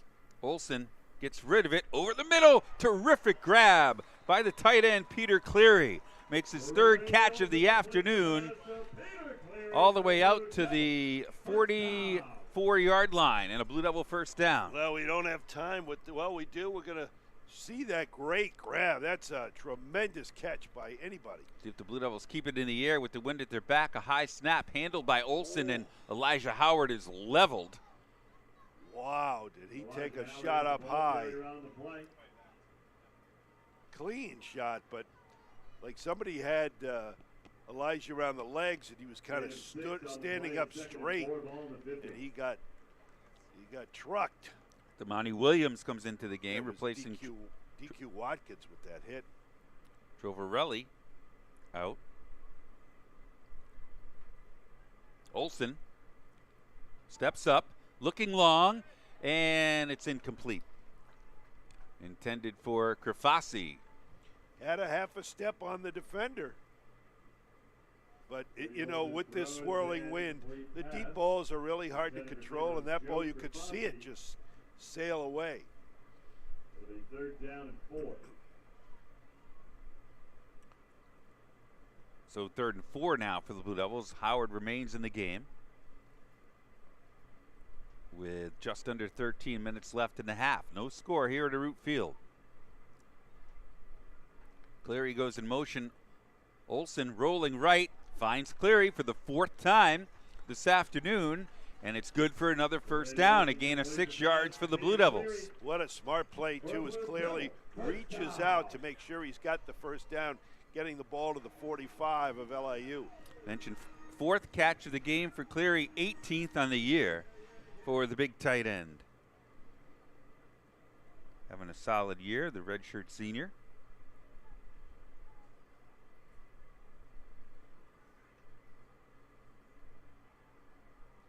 Hand off to Marcus. Bulls his way for about 4 yards. Boy, LIU is delivering him some pretty vicious hits, Mark. Yeah, but it's they're coming, 5, 6, 8 yards down the field. So Blue Devils doing a nice job with their offensive line, opening up some holes. Trips to the left with Marcus remaining in the game to the left of Olsen. Fakes the handoff, looking for Wadley, and it's incomplete. And again, the ball's sailing a little bit. Sorry, that was Williams. On Brady Olsen. I tell you, he elected to go to Williams. Wadley was open by himself at the 40-yard line. And that time, Olsen, you're right. The wind might have got a hold of that one. Barry Brown comes into the game for the Blue Devils. At the bottom of the screen. Ball on the right hash. Olsen's going to put it up again. Here come the Sharks over the middle, and it's caught. Wow, what a grab. Michael Trovarelli held on and took the hit. Sensational catch. The safety does a great job coming over, and you think it's going to be a pick until Trovarelli leaps into the air. Showed some hops on that one. We know he has great hands. That time extending, and Blue Devils have it at the 15-yard line. Olsen to throw again, over the middle, tipped up in the air, and picked off. Ball was batted down at the line of scrimmage and intercepted by, I believe, number 30, Trey Watkins. And woofing a little bit at the Blue Devil bench, the sideline, after making that play. That ball ticked. Rolling on the field is an interception by the defense. First down. Well, again, the reigning Defensive Player of the Week, the redshirt junior. All right, let's take another look. See who in the middle of that line. Yeah, the pressure coming right into Brady's face. Ball tipped up in the air, and then look at the little extra celebration there directed toward the CCSU sideline. That's a team-leading 4th interception for Watkins this year.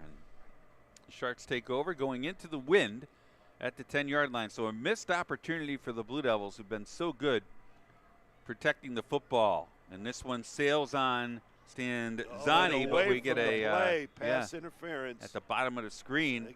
Styles Mitchell, who's back this week. Oh, wait a minute. No, offensive. Yeah, the side judge pointing in the direction of the Sharks. Jason Wallace says it was on LIU. Now, do you? It's only half the distance. Do you take 2nd and 10, or 1st and like? Pass interference. Number 18 of the offense. The penalty will be assessed half the distance. Yeah. First down. Into the wind. Yeah. I might take the push him back as far as you can. 1st and 15. Yep. And the ball's right at the 5-yard line. Instead of 2nd and 10. Okay. It's difficult to throw the ball. Yep.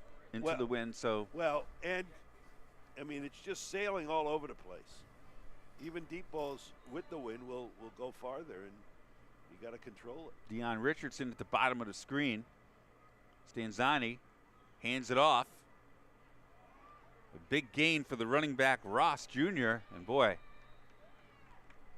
he got it back in a hurry. That's a gain of about 25 yards on a first down run.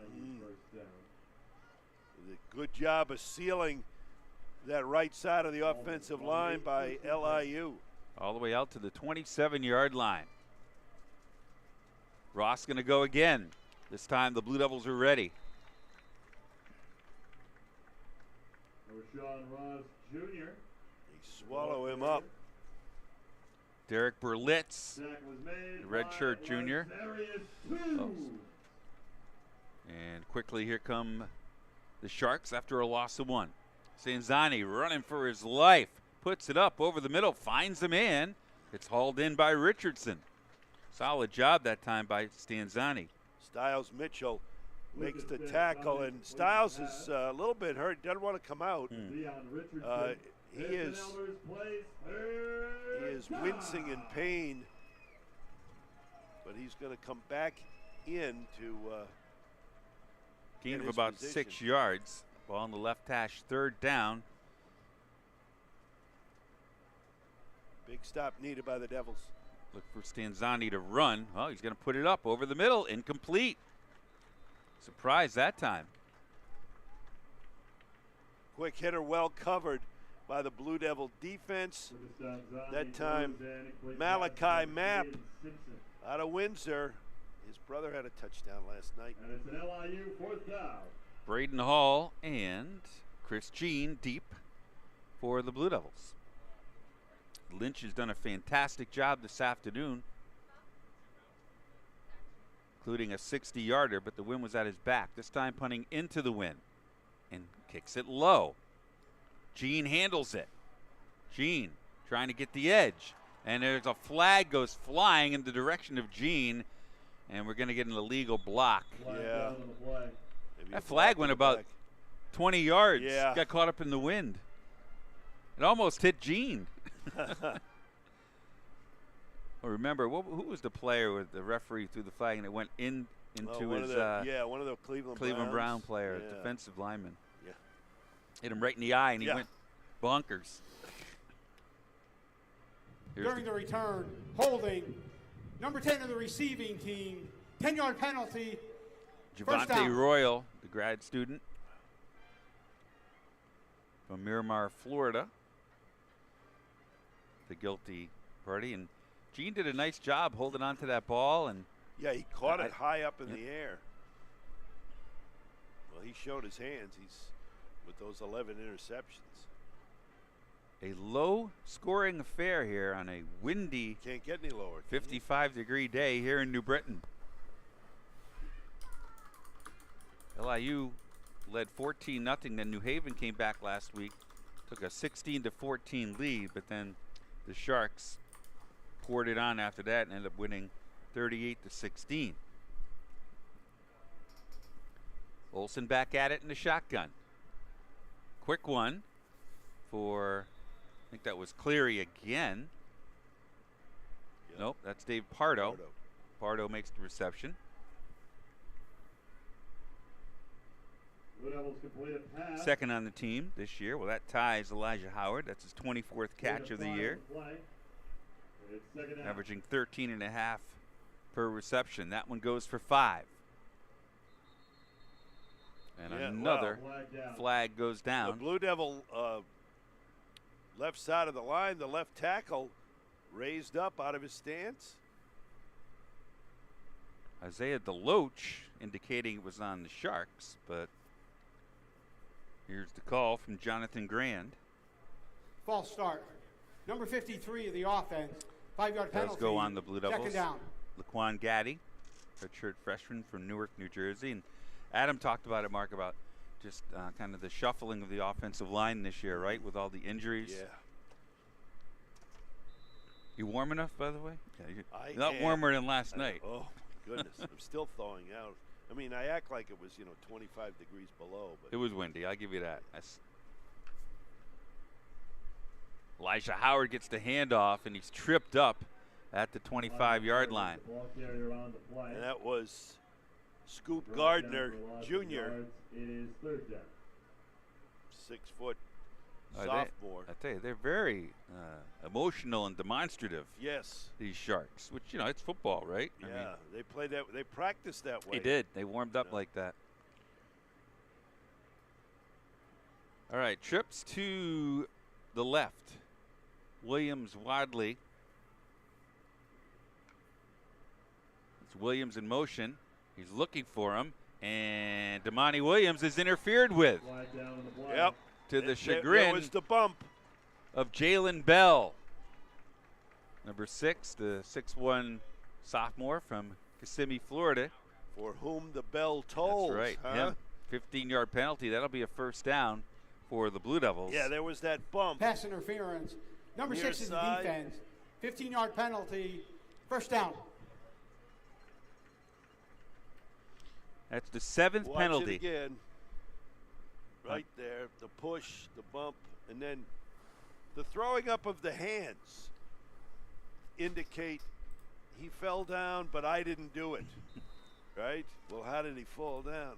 7 penalties, 45 yards here in the first half for LIU. See if the Blue Devils can capitalize. First and 10 at their own 40.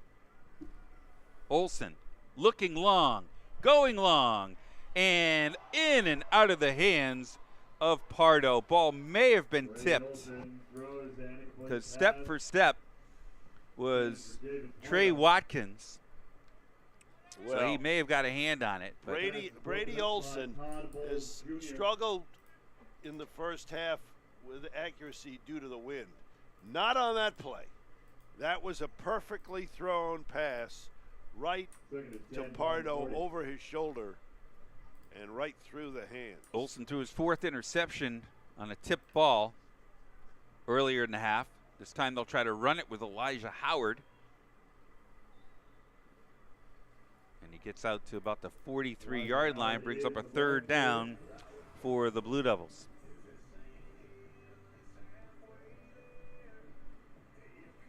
Blue Devils 3 of 6 mark on 3rd down this afternoon, and the Sharks 1 of 5. Call it 3rd and 7 with 7:20 left here in the first half. No score. Olsen pushes Howard to the right. Olsen looking over the middle, and it is caught by Krafasi, fighting for yardage, but I think he has enough for the first down. Got out to about the midfield, and Krafasi, nice job holding on. Oh my, great job, great throw. 3 Sharks had him surrounded, and boy, Brady Olsen put it right on him. 4th 3rd down conversion here in the first half for the Blue Devils. Remember, Central had it down to the 15-yard line on a big play, catch by Trovarelli, but Olsen was intercepted on a tip pass. Right at midfield. Fake the handoff to Marcus. And the pass caught on the near side by Paul Marsh.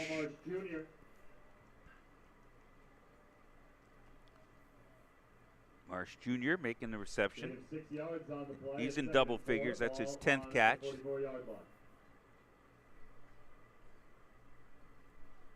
That's the 10th receiver now this year with 10 or more catches. Handoff goes to Marcus. Fighting for yardage. Going to be about a half a yard short of the first down. They got to get to the 40-yard line. Here comes Sean O'Brien in the game. You mentioned those receivers, Bruce. 14 different receivers have caught passes this year from Brady Olsen. You almost think it's 2-down territory here, Mark, with 5:40 absolutely. left. And remember, LIU gets the ball Right. to begin the second half. Marcus remains in the game. Olsen in the shotgun, and the extra tight end is O'Brien. Brown goes in motion. Olsen's going to keep it himself. He's got the first down. Inside the 30-yard line, Brady Olsen. As the clock continues to move, we approach the 5-minute mark. Bruce Beal, Mark Robbins from a root field. Bruce, Micah Heck with a nice block on the corner as Olsen came around the right side to pick up that first down.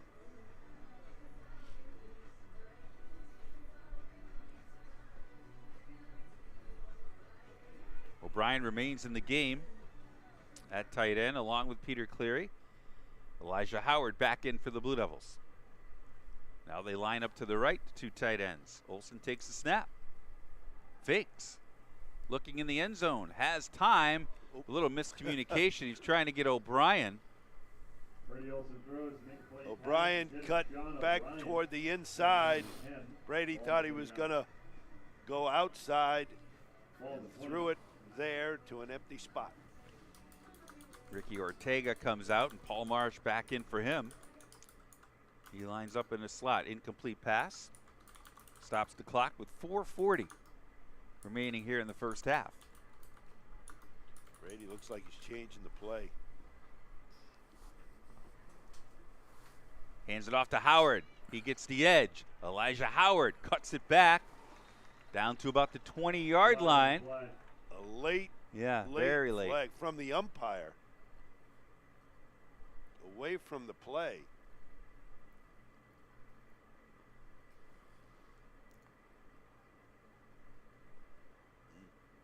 I think they just picked it up. They're talking about it. Well, you have to pick it up eventually. Right.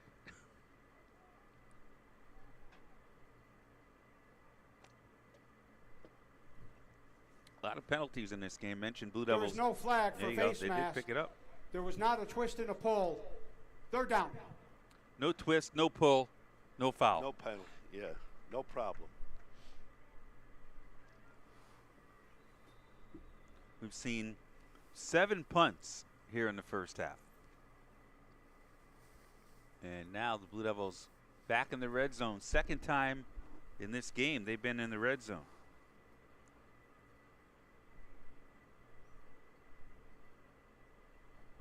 With Howard in the backfield. Elijah Howard dances his way inside the 20-yard line. Nice job again by LIU.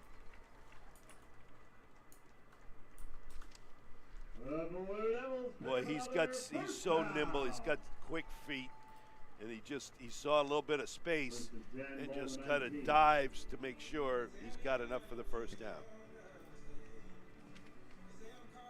Spotted at the 19 now. Howard remains in the game.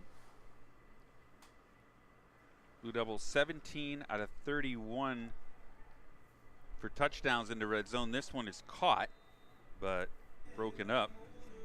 Overall, Central 26 out of 32 this year in the red zone.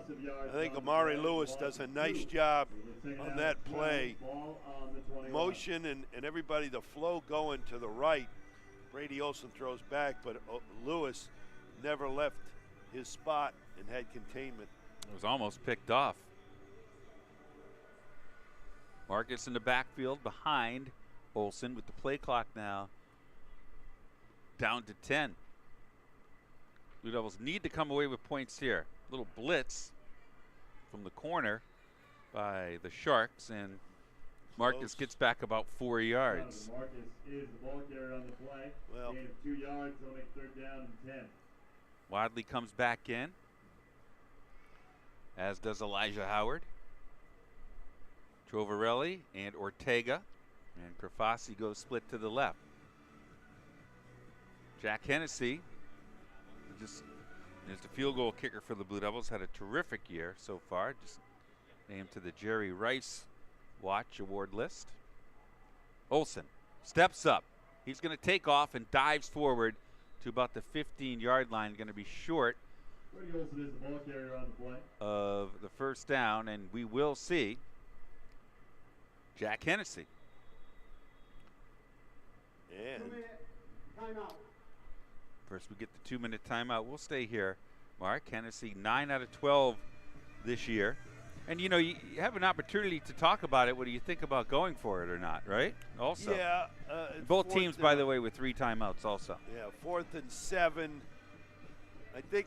Got to get to about the 9-yard line, right? Yeah, right about, just a smidge inside the 10. But I think a shot of Hennessy right here is what the Blue Devils need. Yeah, well. I think you got to, it's just Nothing a little wrong bit with too that. far. A little bit too much to go for it. 4th and 2, 3, yes, 4th and 7. But, let's see.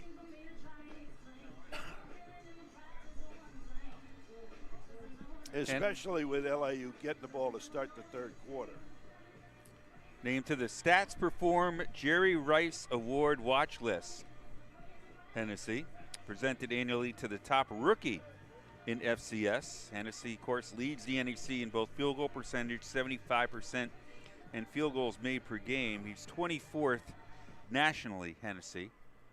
And they're going to spot this one at the 23-yard line. So this will be a 33-yarder.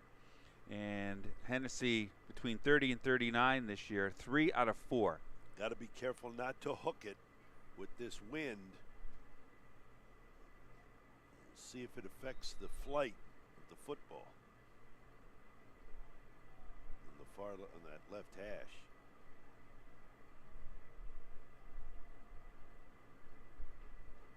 Hennessy, with the wind at his back, slides it through. So the 10th field goal of the year for Hennessy, and the Blue Devils are first to get on the board LIU will get it back with all 3 timeouts.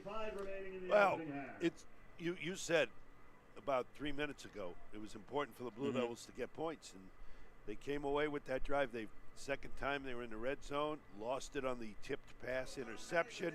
Defense got it right back for them. They go down and get points on the board. Now, if the defense gets another stop, go to the break, make adjustments, and continue to play the solid defense that they have done here in the first half. We talked about the men's cross-country team. How about congratulations to the women's cross-country team defending it to NEC Championship this afternoon in Pennsylvania. Blue Devils have won back-to-back titles. And who coaches the women? Is Eric Blake not the winningest athletic coach in NEC history? You know, there's a project for you, Mark. Email Ron Ratner. Yes. Or Sarah. Is he has the most championships?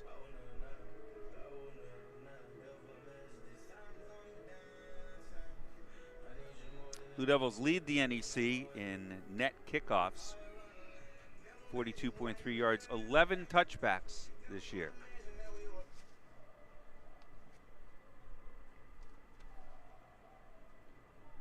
Cam Ingram and Davis are deep.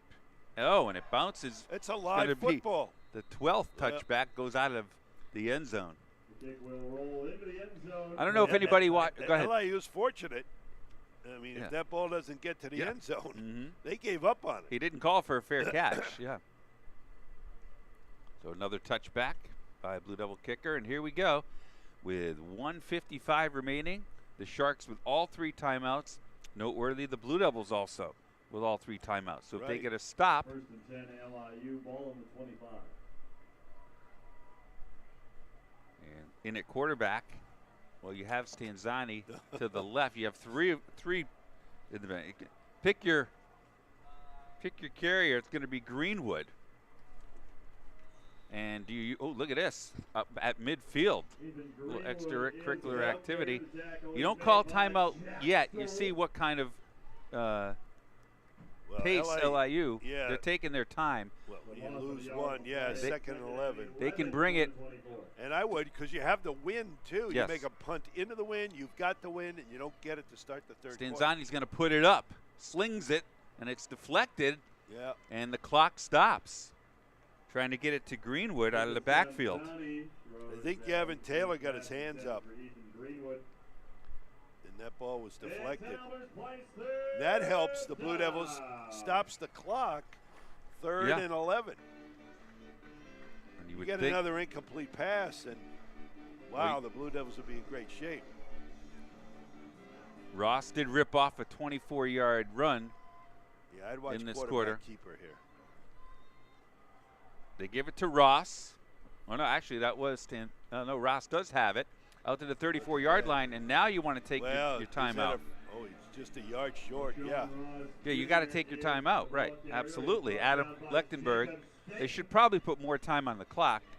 The play ended with about 1:12 left on the clock, and that's the first time out of the half. So they'll have 2 left. And again, Will Lynch has done a fantastic job this afternoon punting the ball. At this time, we'd like to give congratulations to the Central Connecticut State men's cross-country team. You hear Jimmy Clark with the announcement about the men's cross-country team. Consecutive NEC championship this morning in Pennsylvania.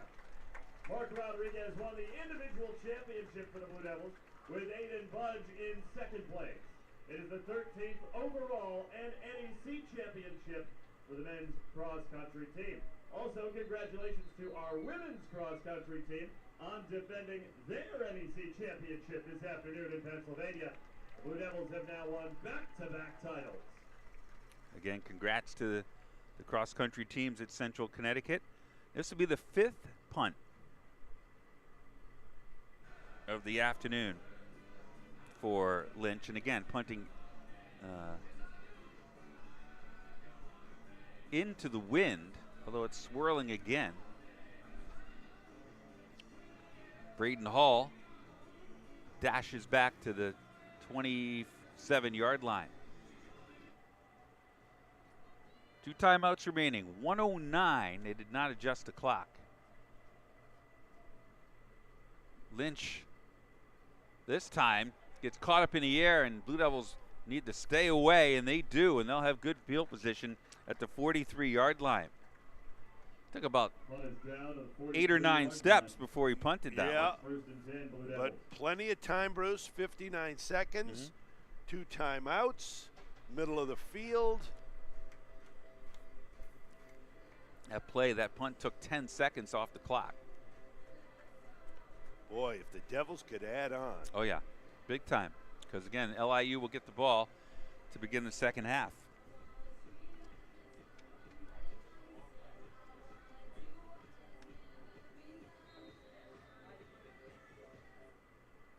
At the 43-yard line, Olsen in the shotgun, Howard to his right. Brady rolling right, throwing right. Wadley hauls it in. He needs to get out of bounds. Did he? He did not. Completes a pass to Donovan Wadley.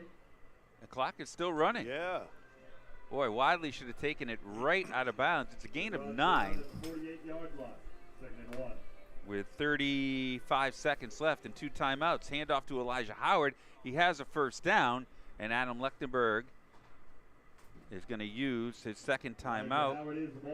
Well, wait a minute. No gain, it's 3rd down. What? Why? Clock running. 20 seconds left.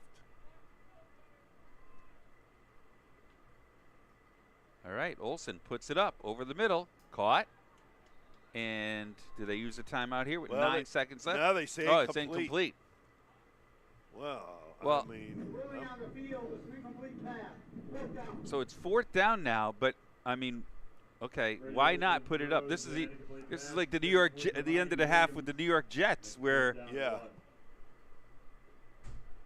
let's see if they take a shot downfield. And if you want to talk about it, you can still use the timeout.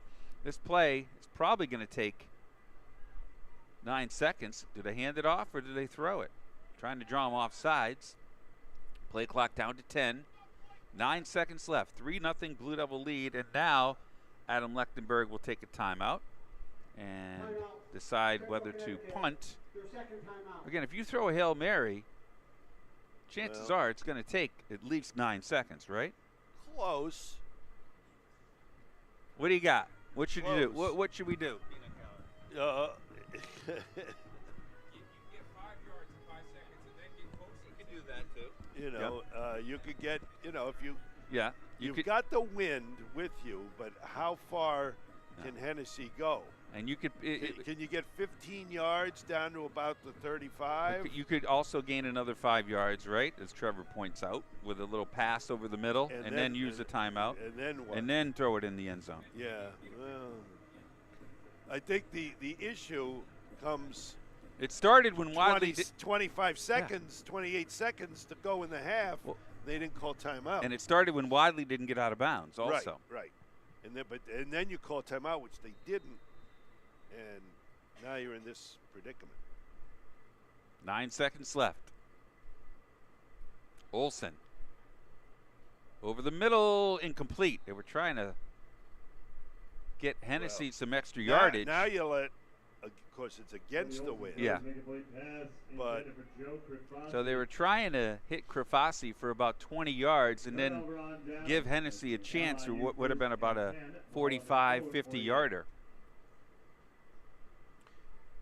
Now, keep in mind, half cannot end on a defensive penalty.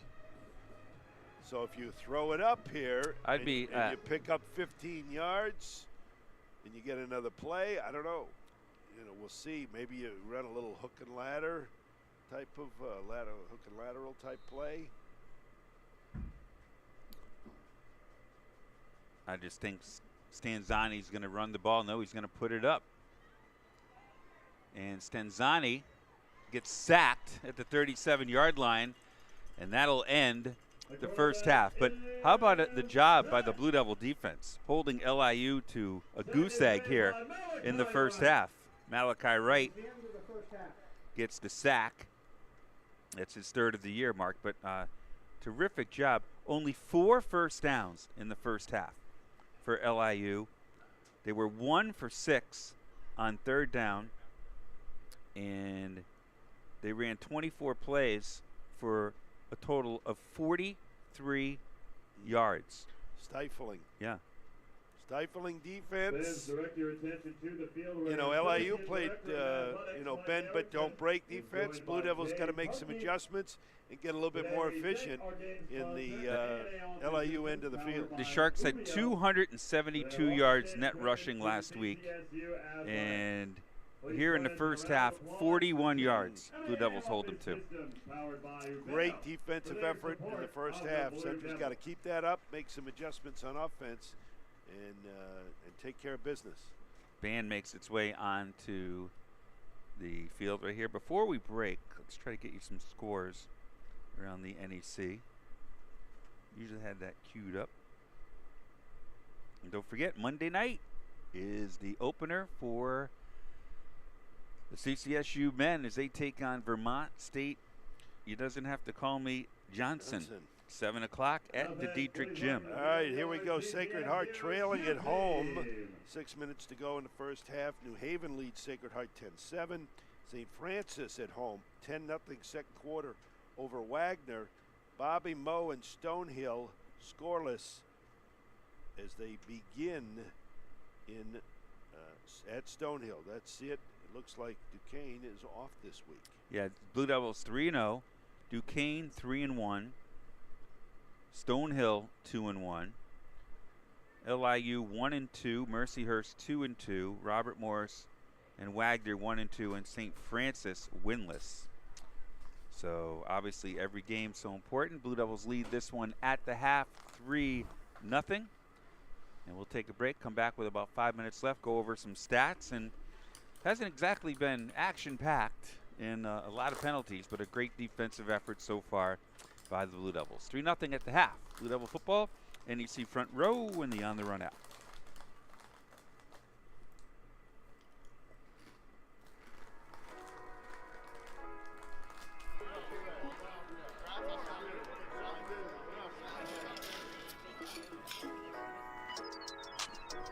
Being a Blue Devil is an honor. And tonight, we gather to honor the best of the best. On the field, the track, the court, and in the pool, are now being rightfully recognized as you earn a place among your peers in the CCSU Alumni Athletics Hall of Fame. We pushed each other, held each other accountable, and shared moments most people only dream about. The friendships we built means more to me than any award ever will. I know what it feels now to be a fan, watching my kids in college. So now I know the pride that we brought you, watching us win, watching us celebrate, watching us be Blue Devils, and enjoying the moment. I want you guys to see this moment as a part of our family legacy. Success takes planning, discipline, and hard work, and I hope I'm setting a great example. The bar was set very high. Graduation was a priority. Representing Central well was a priority. Competing hard was a priority. Beating Hartford and Southern was a priority. On behalf of the Sports Committee and the CCSU Alumni Association, it is my pleasure to present Kristen Blackwood, Taylor Friedman, Barry Ursula, Bob Holloman, John Kelleher, Denise Thomas, and the 1999-2000 men's basketball team for induction into the CCSU Athletic Hall of Fame.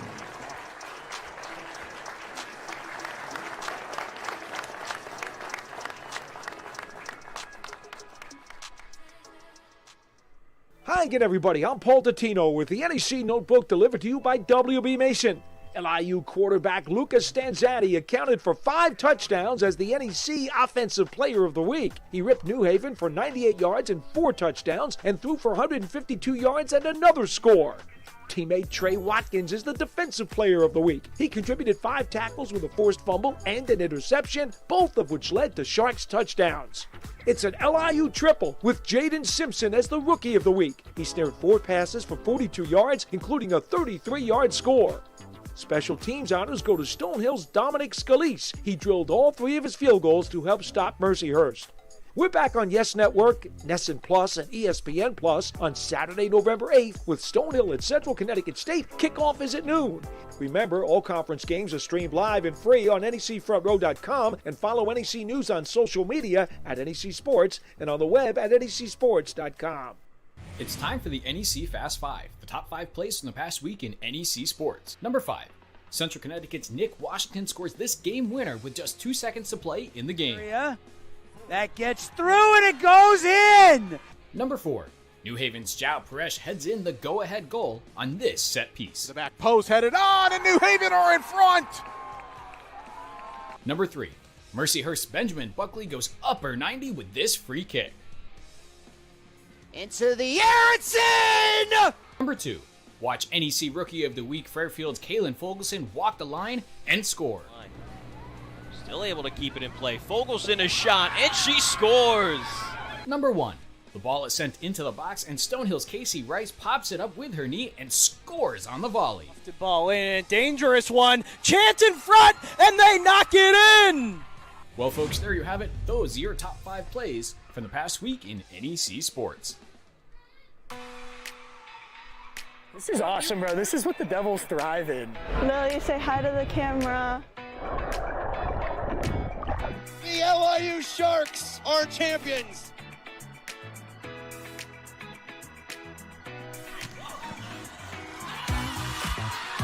Central Connecticut, they win the NEC.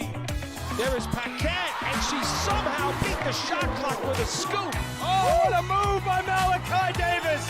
And the Seahawks' first ever NEC Women's Indoor Crown. And the goal for the NEC regular season title, it's Lemoyne. LIU has done it. Back-to-back championships. The Cougars have won the NEC championship with FCU Knights. Absolutely perfect.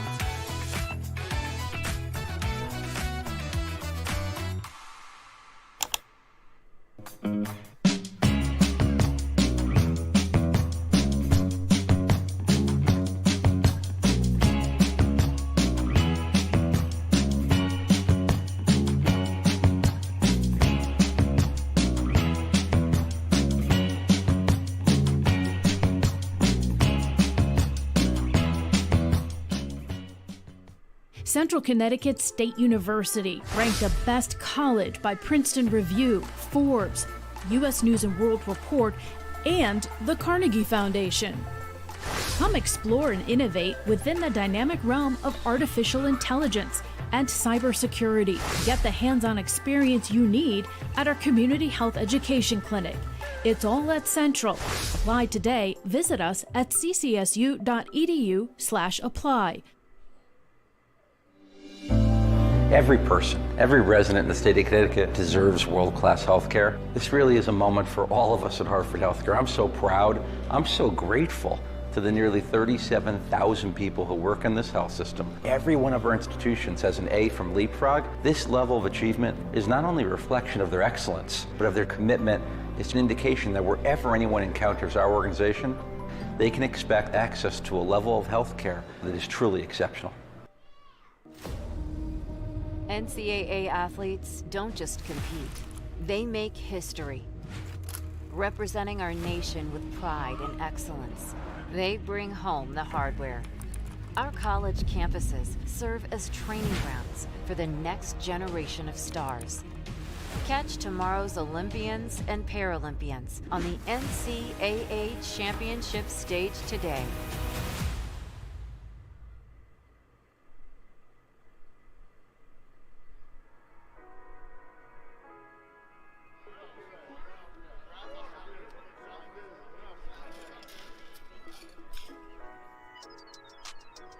Being a Blue Devil is an honor.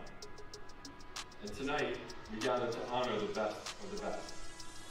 On the field, the track, the court, and in the pool, are now being rightfully recognized as you earn a place among your peers in the CCSU Alumni Athletics Hall of Fame.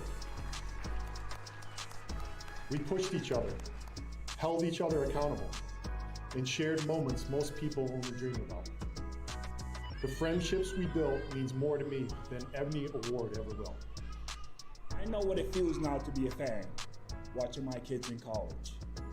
So now I know the pride that we brought you, watching us win, watching us celebrate, watching us be Blue Devils, and enjoying the moment. I want you guys to see this moment as a part of our family legacy. Success takes planning, discipline, and hard work, and I hope I'm setting a great example. The bar was set very high. Graduation was a priority. Representing Central well was a priority. Competing hard was a priority. Beating Hartford and Southern was a priority. On behalf of the Sports Committee and the CCSU Alumni Association, it is my pleasure to present Tristan Blackwood, Taylor Friedman, Barry Ursula, Bob Holloman, John Kelleher, Denise Thomas, and the 1999-2011 basketball team for induction into the CCSU Athletic Hall of Fame.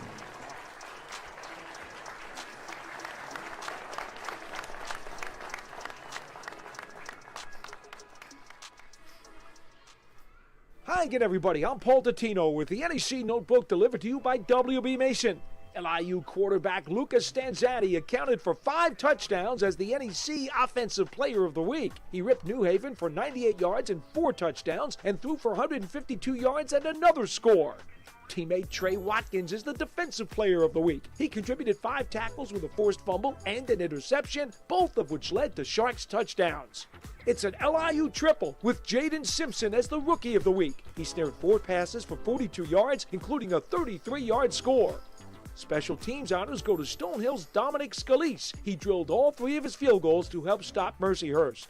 We're back on Yes Network, Nesson Plus, and ESPN Plus on Saturday, November 8th with Stonehill at Central Connecticut State. Kickoff is at noon.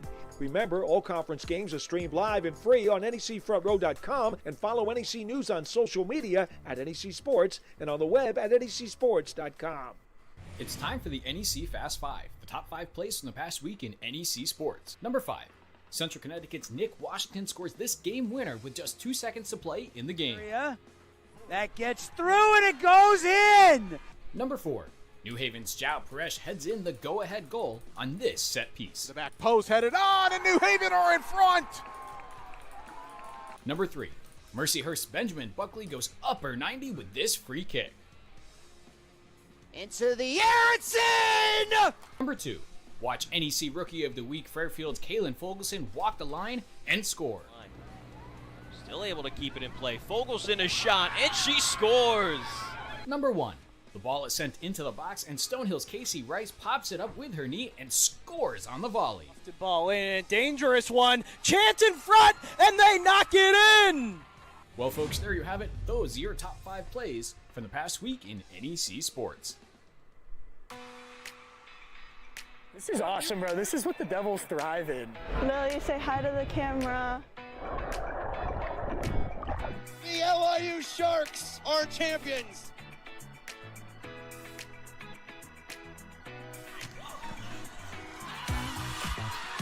Central Connecticut, they win the NEC. There is Paquette, and she somehow beat the shot clock with a scoop. Oh, what a move by Malachi Davis! The Seahawks' first ever NEC Women's Indoor Crown. And the goal for the NEC regular season title, it's Lemoyne. LIU has done it. Back-to-back championships. The Cougars have won the NEC championship. With FDU Knights, absolutely perfect.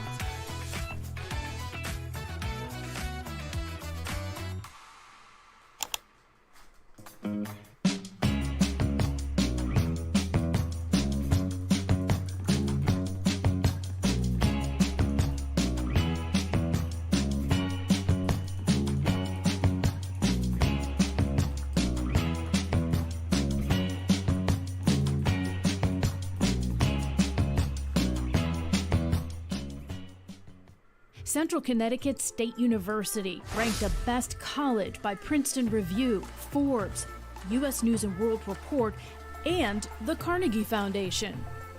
Come explore and innovate within the dynamic realm of artificial intelligence and cybersecurity. Get the hands-on experience you need at our community health education clinic.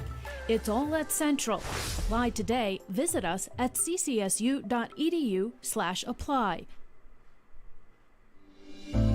Every person, every resident in the state of Connecticut deserves world-class health care. This really is a moment for all of us at Hartford Healthcare. I'm so proud, I'm so grateful to the nearly 37,000 people who work in this health system. Every one of our institutions has an A from Leapfrog. This level of achievement is not only a reflection of their excellence, but of their commitment.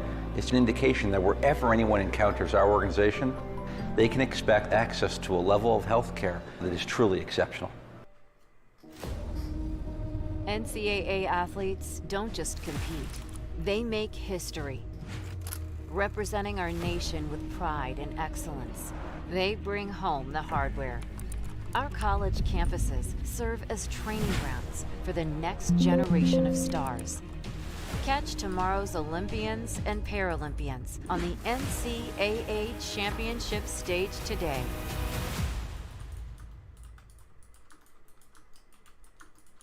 Hi again, everybody. I'm Paul Dottino with the NEC Notebook delivered to you by WB Mason. LIU quarterback Lucas Stanzatti accounted for 5 touchdowns as the NEC Offensive Player of the Week. He ripped New Haven for 98 yards and 4 touchdowns and threw for 152 yards and another score. Teammate Trey Watkins is the Defensive Player of the Week. He contributed 5 tackles with a forced fumble and an interception, both of which led to Sharks touchdowns.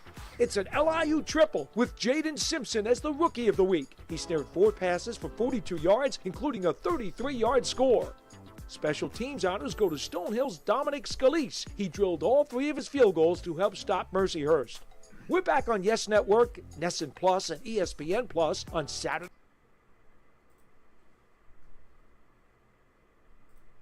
A 33-yard score. Special teams honors go to Stonehill's Dominic Scalise. He drilled all 3 of his field goals to help stop Mercyhurst. We're back on Yes Network, NESN Plus, and ESPN Plus on Saturday. 3-0 over LIU. First half stats. 10 first a 33-yard score. Special teams honors go to Stonehill's Dominic Scalise. He drilled all 3 of his field goals to help stop Mercyhurst. We're back on Yes Network, NESN Plus, and ESPN Plus on Saturday. 41 plays over LIU. First 24 plays and Bruce Medford. A 33-yard score. Special teams honors go to Stonehill's Dominic Scalise. He drilled all 3 of his field goals to help stop Mercyhurst.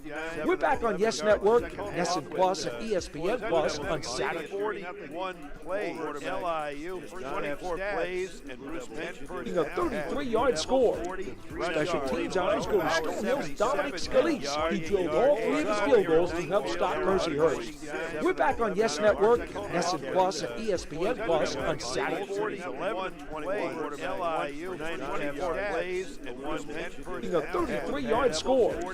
Special teams honors go to Stonehill's Dominic Scalise. He drilled all 3 of his field goals to help stop Mercyhurst. We're back on Yes Network, NESN Plus, and ESPN Plus on Saturday. 11 plays. LIU, 24 plays, and Bruce Medford. A 33-yard score. Special teams honors go to Stonehill's Dominic Scalise. He drilled all 3 of his field goals to help stop Mercyhurst. We're back on Yes Network, NESN Plus, and ESPN Plus on Saturday. 11 plays. LIU, 24 plays, and Bruce Medford. A 33-yard score. Special teams honors go to Stonehill's Dominic Scalise. He drilled all 3 of his field goals to help stop Mercyhurst. We're back on Yes Network, NESN Plus, and ESPN Plus on Saturday. 11 plays. LIU, 24 plays, and Bruce Medford. A 33-yard score. Special teams honors go to Stonehill's Dominic Scalise. He drilled all 3 of his field goals to help stop Mercyhurst. We're back on Yes Network, NESN Plus, and ESPN Plus on Saturday. A 33-yard score. Special teams honors go to Stonehill's Dominic Scalise. He drilled all 3 of his field goals to help stop Mercyhurst. We're back on Yes Network, NESN Plus, and ESPN Plus on Saturday. 33-yard score. Special teams out score. Storm Hills dominates Phillies, who created all 3 of his field goals to help stop Percy Hurst. We're back on Yes Network, Listen Plus, and ESPN Plus on Saturday. 33-yard score. Special teams out score. Storm Hills dominates Phillies, who created all 3 of his field goals to help stop Percy Hurst. We're back on Yes Network, Listen Plus, and ESPN Plus on Saturday.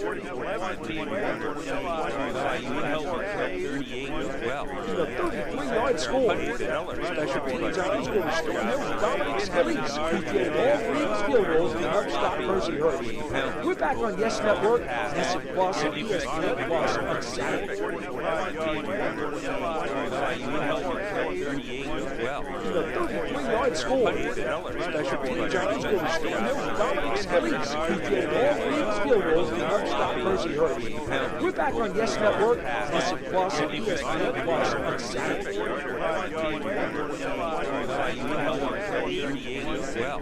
33-yard score. Special teams out score. Storm Hills dominates Phillies, who created all 3 of his field goals to help stop Percy Hurst. We're back on Yes Network, Listen Plus, and ESPN Plus on Saturday. 33-yard score. Special teams out score. Storm Hills dominates Phillies, who created all 3 of his field goals to help stop Percy Hurst. We're back on Yes Network, Listen Plus, and ESPN Plus on Saturday. 33-yard score. Special teams out score. Storm Hills dominates Phillies, who created all 3 of his field goals to help stop Percy Hurst. We're back on Yes Network, Listen Plus, and ESPN Plus on Saturday. 33-yard score. Special teams out score. Storm Hills dominates Phillies, who created all 3 of his field goals to help stop Percy. Football into the wind at their own 25-yard line. Blue Devils on top 3-0. Bruce Beal, Mark Robbins on NEC front row. So Stanzani does not start out at quarterback. It's Greenwood, number 14. He hands it off to Ross Jr., who gets the edge, but he's tripped up by Jack Stahl. What a play. Huge tackle. If Stahl doesn't trip him up, that's at least a first down, 10-yard run. If not, he may break it. 4th tackle of the game for Stoll, and he came in leading the Blue Devils with 54, 8 tackles for a loss. Stoll was the last man out there on that left side of the Blue Devil defense. Everybody else was in pass coverage. Ross Jr. did average over 6.5 yards per carry in the first half, but only carried it 5 times. He gets the rock 2 straight times to begin the 3rd quarter. As the minutes gone by, no score and a 3rd down for LIU.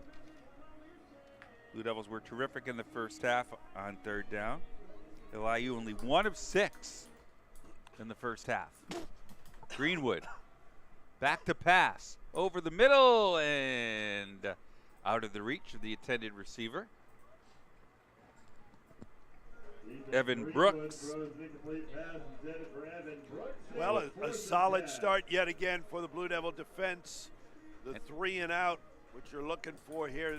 LIU going against the wind here in the 3rd quarter is Adam Lechtenberg choosing to take the wind here without getting the football in the 3rd. Greenwood on that incomplete pass. Playing in his 4th game this year. He has been injured. Another line drive kick, and Gene fields it dangerously, holds on at the 37-yard line. Yep. Lynch again with another solid kick. That ball bounced high right into the eyes of Chris Gene, and he kind of snatched it. He was tempted and took the bait, then he got swallowed up. 6th punt of the game for Lynch. Blue Devil defense does its job again, Mark. Holds him to a 3 and out. And here comes the offense on the field, led by Brady Olson. Mark talked about his first half. Pretty much held in check Olsen, 11 out of 21, 92 yards, and that interception in the red zone. Williams on the end around. Gets a block from Cleary, but he is nailed at the 37-yard line. Jalen Bell, big time hit. And Blue Devils hurry up. Boy, he's still celebrating back at the 18-yard line. They had to go get him. Jeez. And what do we got now? Are they going to look at that? Yeah, they're going to look at that. Adam? It's almost like he brought it on himself with the celebration. It was like, well, maybe that was that hit wasn't good. Let's see. Maybe it was too high. Maybe With the it was crown of the helmet, right? I thought it was the shoulder myself. I thought it was the shoulder, but he may have hit him in the head. It's tough to see at that speed. Well, safety first. We're gonna look at it again. No, I think it's a good call to look at it. Yeah, I think he threw the shoulder, but did it hit him in the head? Well, no matter what you use, if you hit somebody in the head, you could use your. I guess theoretically you can use your pinky. Norman Massey, number 13, was also in on the stop. But I think they're looking. Certainly, Bell is who they're looking at. 6'1", 193-pound sophomore, Jalen Bell, and I mean he was. After review, there is no foul for targeting. They were looking to see if it was targeting or not, and they're gonna say it was a good hit. But I just wonder if he had gone back to the huddle and hadn't danced and pranced and thought himself to be the, greatest safety since Ronnie Lott. That's who I was thinking of. That was maybe they wouldn't have even bothered to look at it.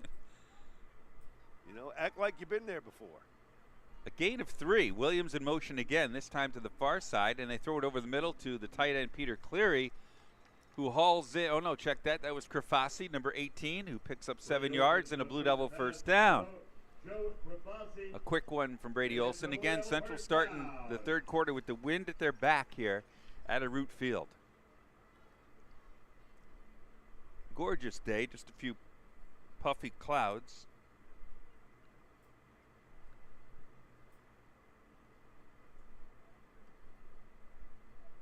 In the shotgun. Olson, handoff, Howard.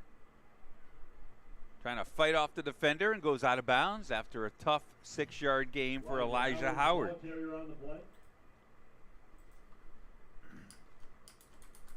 That was Bell. 12th carry for Elijah Howard. They've held him in check. He's under 3 yards per carry. Bell second on the team in tackles coming into the game. 24 behind Rafael Fasolino.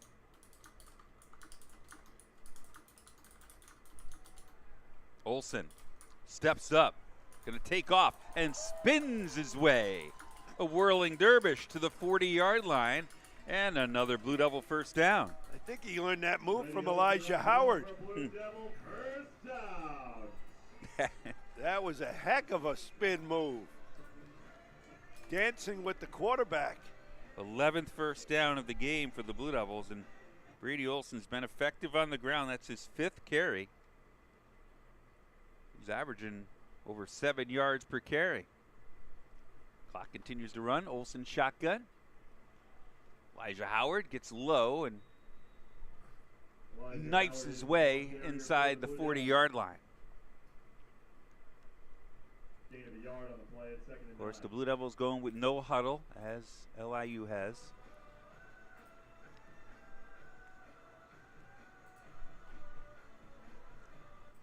Blue Devils have done well on third down, though, Mark, in this game. 6 out of 11 in the game.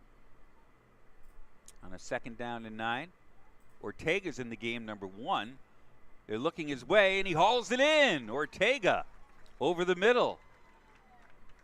Found a seam in the zone. Blown coverage. Blown coverage. Ortega went in motion, became wide open from the snap. as he goes across the middle and in front of the safeties. Former quarterback turned wide receiver makes his 17th catch of the year, Ortega. And another first down for the Blue Devils. This pass goes for maybe a yard gain for Williams again. Olsen completes the pass to Damani Williams. And it's second down. Williams, a speedster. You'll see him run the end around from time to time. That's his 10th catch of the year, second on the afternoon. So another Blue Devil in double figures in receptions.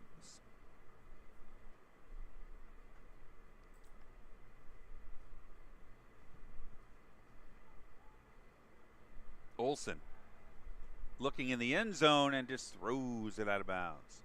Ball sailed on him. He was looking for Pardo in the right corner. Brady Olsen throws an incomplete pass intended for David Pardo. It's third down. It was short side of the field. Only one receiver, Pardo, down there. Just talked about it. Central 6 out of 11 in this game on third down. It's been that kind of a bend but don't break type of LIU defense. LIU held New Haven to 5 out of 16 on third down last week. Olsen's going to put it up again, a little bit behind the tight end Cleary. Olsen throws an incomplete pass. So here comes Hennessy on for another field goal. Omari Lewis with the play defensively for LIU. Another shot of Hennessy coming up here. This one from 40 yards, between 40 and 49, Mark. He's 0 for 1 this year, including today, 10 out of 13 overall for Hennessy. Just got named to the Jerry Rice Award watch list, and Hennessy gets into it, but he pushes it to the right. Plenty of distance. A low line drive, and Hennessy just pushes it off to the right, so the Sharks dodge a bullet. No good. First and 10, LIU. And they'll take over. See, calling on the Blue Devil defense again, Mark, to come up big. And let's see who LIU throws out at quarterback this time. It was Greenwood to begin the third quarter. Yeah, the Blue Devils have defensively had the answer for everything, and now I think they're going back to Stanzani. Stanzani second on the team in rushing, and Greenwood third. And Stanzani keeps it himself up the gut for about 6 yards. Lucas Stanzani is the ball carrier on the Again, play for LIU. counted for 5 touchdowns last week, Stanzani, 4 of them rushing. Second and 3. And he leads the team in touchdowns this year with 7 on the ground. Jack Stoll leading the way in the Blue Devils. That interior defense has been so tough today. Another big third down coming up for the Blue Devil defense. Jack Stoll. And Reggie Darka. Reggie Darka also on the play, and LIU 1 out of 7 on third down, and this one broken up. So the defense comes through again, Mark. Chris Jean, the veteran, the freshman All-American from a year ago, the nation's leading career interception leader, active with 11. And he's nationally in pass defending most in the country, more than 1 a game. So Lynch has done a terrific job, and this time they'll fake it, and Lynch has a first down as he runs out of bounds, and then he's pushed an extra 15. late, and flags go flying. Bad place to do it, too. Flag down in the play. And then there's going to be a lot. Oh, somebody's hat, the official hat just went. Another More flags. flag. Happened right in front of the LIU bench. Didn't see who hit him out of bounds, but yeah, there's hats missing, flags everywhere.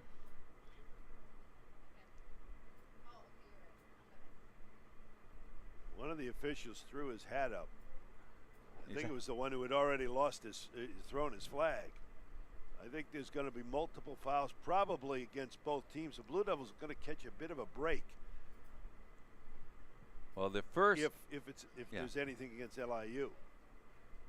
It was definitely a late hit out of bounds. Oh, yes. 100%. Right in the middle of the Sharks bench. And then it was a frenzy over there.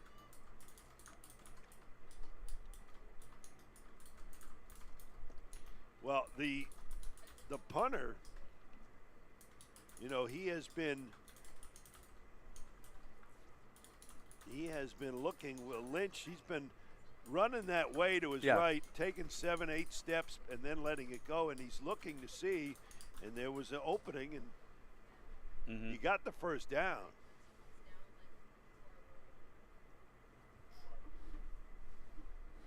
Let's check it out again on replay. Here we go, coming over. See who it There's was. the push. Is that Malachi, or is that, it's tough to see if that's either Malachi or Gavin Taylor. 8 Malachi right. And then right in the middle there of that bench, which is nowhere to commit a personal. You don't want to do it anywhere, but Caught in a shark tank. yeah. So the officials still, they're talking with LIU head coach Ron Cooper.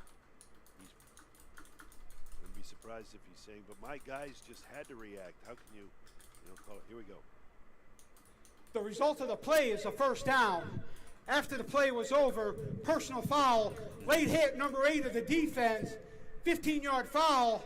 After the play was over, on sportsmanlike conduct, assistant coach of Long Island University, that's a 15-yard foul. That assistant coach has been ejected. Who did he say it was on? Well, he didn't know. One of the assistant coaches, he didn't have a name. Well, he didn't have a name, but he's being escorted off the field as well. Yes, right now. And wow. So the result is the net of the play. Well, if he's got his phone, they get it to the 35, and it's 1st and 10 on the Will Lynch. Yes. Run off the punt formation. As Mark mentioned, they do get the first down, and on that 4th down conversion, but the Blue Devils come up with a sack. Face mask. Oh, and then a late flag, a face mask. Yep. Inadvertent, but somebody got him right across the grill, as you like to say. That might have been Wayne Coleman, who's gingerly coming off the field. And he's trying to explain why he grabbed the face mask. Personal foul, face mask, number 22 of the defense, 15-yard penalty, automatic. Wayne Coleman, sophomore from Mount Vernon, New York, and an automatic first down. And he comes off a little injured, so that is the old injury to insult, or add insult to injury. That's the 3rd first down for LIU because of a penalty this afternoon.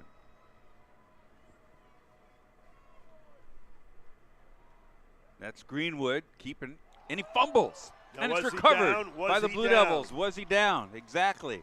The ball was recovered. First down for 2nd down. Eric Jackson. Ethan Greenwood. Let's take a look. Made the recovery. I thought, by my naked eye, I thought he was down. They're going to rush to the line of scrimmage after a 3-yard gain. Can't see I think he was down. Stanzani going to put it up. He's got a man at the 38-yard line. Pass is hauled in by Richardson. You can feel the momentum swing in favor of LIU. First down, it's 1st and 10. The fake punt and the first down, then the penalty, then the face mask, and the Sharks are on the move inside the 40-yard line of the Blue Devils. Stanzani right up the gut off the fake handoff, and he's inside the 35-yard line after a 6-yard gain. Luca starting to get his groove on a little bit. Looks like Wayne Coleman is back ready to go as he runs over to stand next to Now, Ron DeGravio. Stanzani goes out as a wide receiver. Greenwood in the shotgun with Ross next to him to the left. Now Greenwood may be changing the play. Plenty of time on the play clock. Down to 10. Greenwood cuts it back. Nice move. And he spins his way for a first down inside the 30-yard line. Looking at that replay, was that a fumble or was that a, no, he was down? I thought he was down. Clock continuing the move with 6:15 left here in the third quarter. Sharks are on the move. Greenwood again fakes the handoff to Stanzani and gets back to the line of scrimmage. Jack Stoll knifing in, loss of a yard. Boy, he's a terrific linebacker. When he shoots the gap, he usually comes up with the ball carrier. Greenwood averaging just over 3 yards per carry, playing in his 4th game this year. So, you know, Adam Lechtenberg talked about it. When he's healthy, him and Stanzani will split reps. Now you got 4 wide receivers in the game. Stanzani in the shotgun. Fakes the handoff. Guns it over the middle, and it's hauled in and caught by the big fella, Evan Brooks. That's his 3rd catch of the afternoon, 13th of the year. Big third down, 3rd and 4. All right, fans, get loud if Elders plays 3rd. You almost think they're going to run it twice here, Mark. Yeah, you know, the quarterback, the read option, or even a straight keeper by Stanzani has worked up the middle. LIU 1 for 8 this afternoon on 3rd down.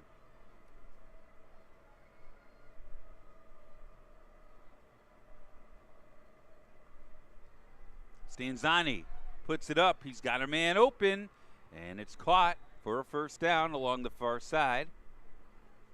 Hauled in by Dozier. Boy, is it a first down?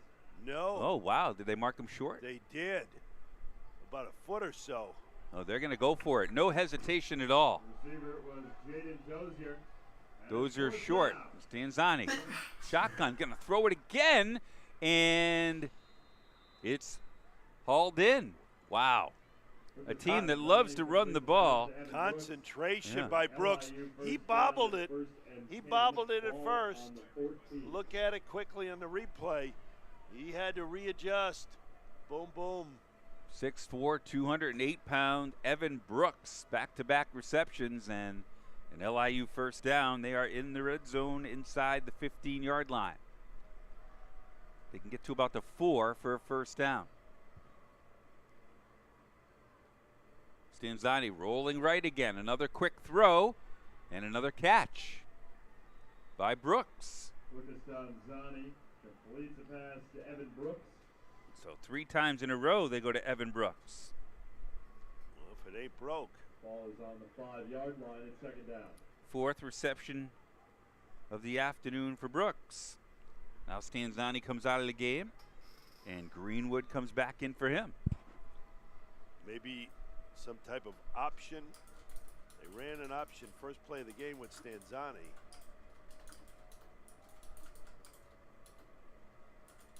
Ross Jr. to the left of the Citadel transfer, Greenwood.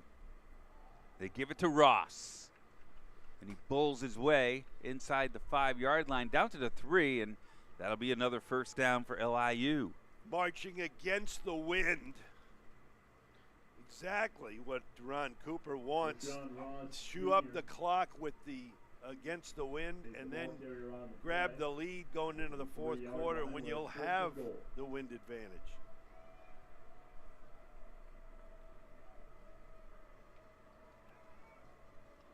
All right, 1st and goal at the 3-yard line. Remember, Stanzani had 4 touchdown rushes last week, but Greenwood's in the game. He's going to put it up. He throws it for Ross, and pass is caught. He may have lost a yard on that. Yeah, they did. Ross Jr. Quick replay. No gain on Here we go. They also had Little Tysell option. Spencer, in the game, Solid but he job. checks out. So 1st and goal at the 3. Can the Blue Devil defense come up big again? Second down. Oh, yeah, second, right. After the incomplete pass. Look for big number 8, Dozier, lined up in the backfield. Stanzani is going to shovel pass it to Ross, who walks into the end zone for a touchdown. That goes as actually a pass by Stanzani.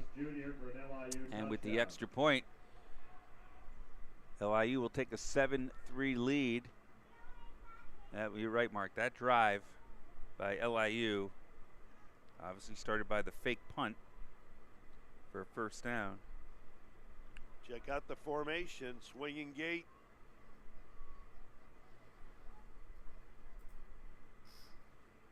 Blue Devils handle it. And for Ross, that's his 1st touchdown reception of the year for O'Shawn Ross Jr. Extra point is good, and LIU takes a 7-3 lead. We'll take a quick break, come back. Blue Devil football, NEC Front Row, and the On the Run app. Hi again, everybody. I'm Paul Dottino with the NEC Notebook delivered to you by WB Mason. LIU quarterback Lucas Stanzani accounted for 5 touchdowns as the NEC Offensive Player of the Week. He ripped New Haven for 98 yards and 4 touchdowns and threw for 152 yards and another score. Teammate Trey Watkins is the Defensive Player of the Week. He contributed 5 tackles with a forced fumble and an interception, both of which led to Sharks touchdowns. It's an LIU triple with Jaden Simpson as the Rookie of the Week. He snared 4 passes for 42 yards, including a 33-yard score. Special teams honors go to Stonehill's Dominic Scalise. He drilled all 3 of his field goals to help stop Mercyhurst. We're back on Yes Network, NESN Plus, and ESPN Plus on Saturday, November 8th with Stonehill at Central Connecticut State. Kickoff is at noon. Remember, all conference games are streamed live and free on necfrontrow.com, and follow NEC News on social media at NEC Sports and on the web at necsports.com.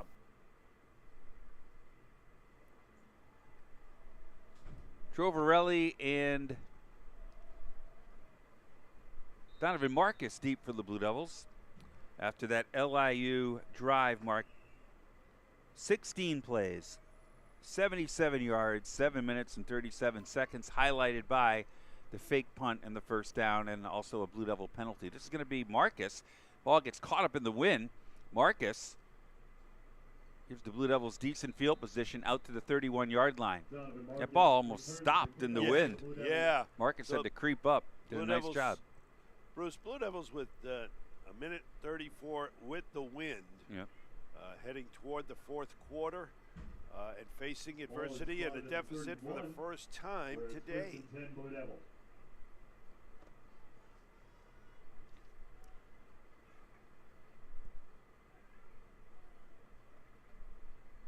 Yeah, that was a terrific drive by LIU. So Central takes over, as Mark mentioned, down 7-3. $1:34 left. Let's see what they do here as Cleary goes in motion. Olsen is going to hand it off right up the gut to Elijah Howard, who spins once, not twice, but 3 times out to the 48-yard line. Earl Monroe's in the house.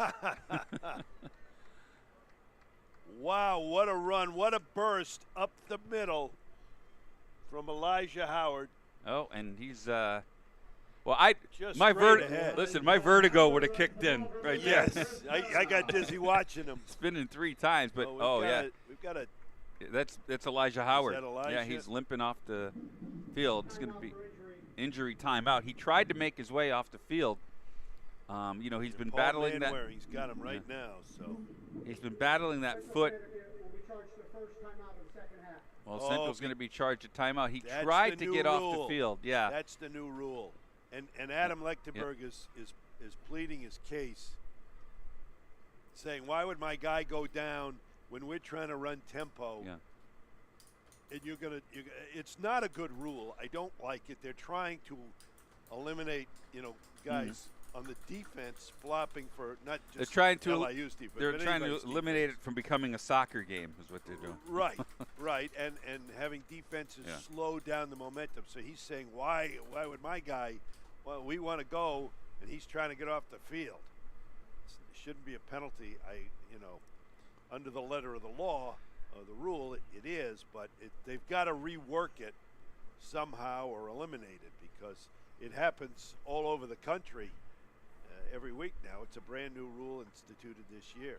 How about that run, though, by Elijah Howard? Tremendous. But unfortunately, he's headed towards the tent right now, and Donovan Marcus, who's coming to the game, 59 carries, 172 yards, 22 carries in NEC action, 63 yards, and a couple of scores. His season best this year is 46 versus St. Francis. And you might get a steady diet of Donovan Marcus here. After that first down, Blue Devils have it at the 48. Olsen's going to put it up. He's looking for Wadley. Over the middle. Wadley hauls it in. Oh, no. Yes, he does. What a catch. Donovan Wadley somehow able to hold on for the score. What an acrobatic catch by Wadley.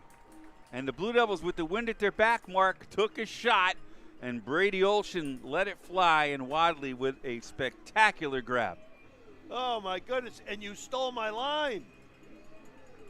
He did make the catch. Outstanding play. Donovan Wadley, been waiting for that type of explosiveness, really, all season, and that time he went up and battled and came away with it. Hennessy on for an important extra point. He is 26 for 26 this year. Hennessy, and the Blue Devils take a 10-7 lead with 53 seconds left here in the third quarter. One more congratulations, Mark, to the cross-country team before we talk about the... Yeah, go ahead. Look at that again. Let's look at it again. What a, as you called it, spectacular play. Really nice throw by Brady Olsen. He's been fighting going this way, dealing with the wind and having the ball sail. He left that one up perfectly, and Wadley, great vision. The defensive back had to recover because Wadley had him beat, so he couldn't look back. Wadley could, and that's how he was able to make the leaping reception. Oh, no, he didn't. Yeah, oh, yes, he did. You can take it. On a play like that, you can have it. And that's his second touchdown reception of the year for the former Offensive Player of the Year when he played for Merrimack. Yeah, what an answer by the Blue Devils. What a smart play call, as you say, to take advantage of the wind in the final minute that you got it. And the Blue Devils get success and grab the lead back. And a season long for Wadley of 51 yards. Previously, his previous long was 41. And one of the officials, they'll come back now, and here we go. Nope. Felix Matos and O'Shawn Ross Jr. deep. As the Blue Devils kick it off with the wind at their back. 53 seconds left here in the first quarter, and the ball blows. And the field judge is going to... They're going to have somebody hold it now. I think it's going to be Braden Hall. Ball came off the tee. Braden Hall will hold it. Well, as long as it's not Lucy, right? Right. That's good. Charlie. You had to think about that one for a little bit, huh? That'll be on pretty soon, right? Thanksgiving? Yeah. A Charlie Brown Thanksgiving? Did we miss the Great Pumpkin already? Probably. Matos on the end over end, fields it and gets it out to the 23-yard line. Still on his feet and goes down. And this game, which has been pretty physical from and a little bit chippy. Warm-ups. Yep.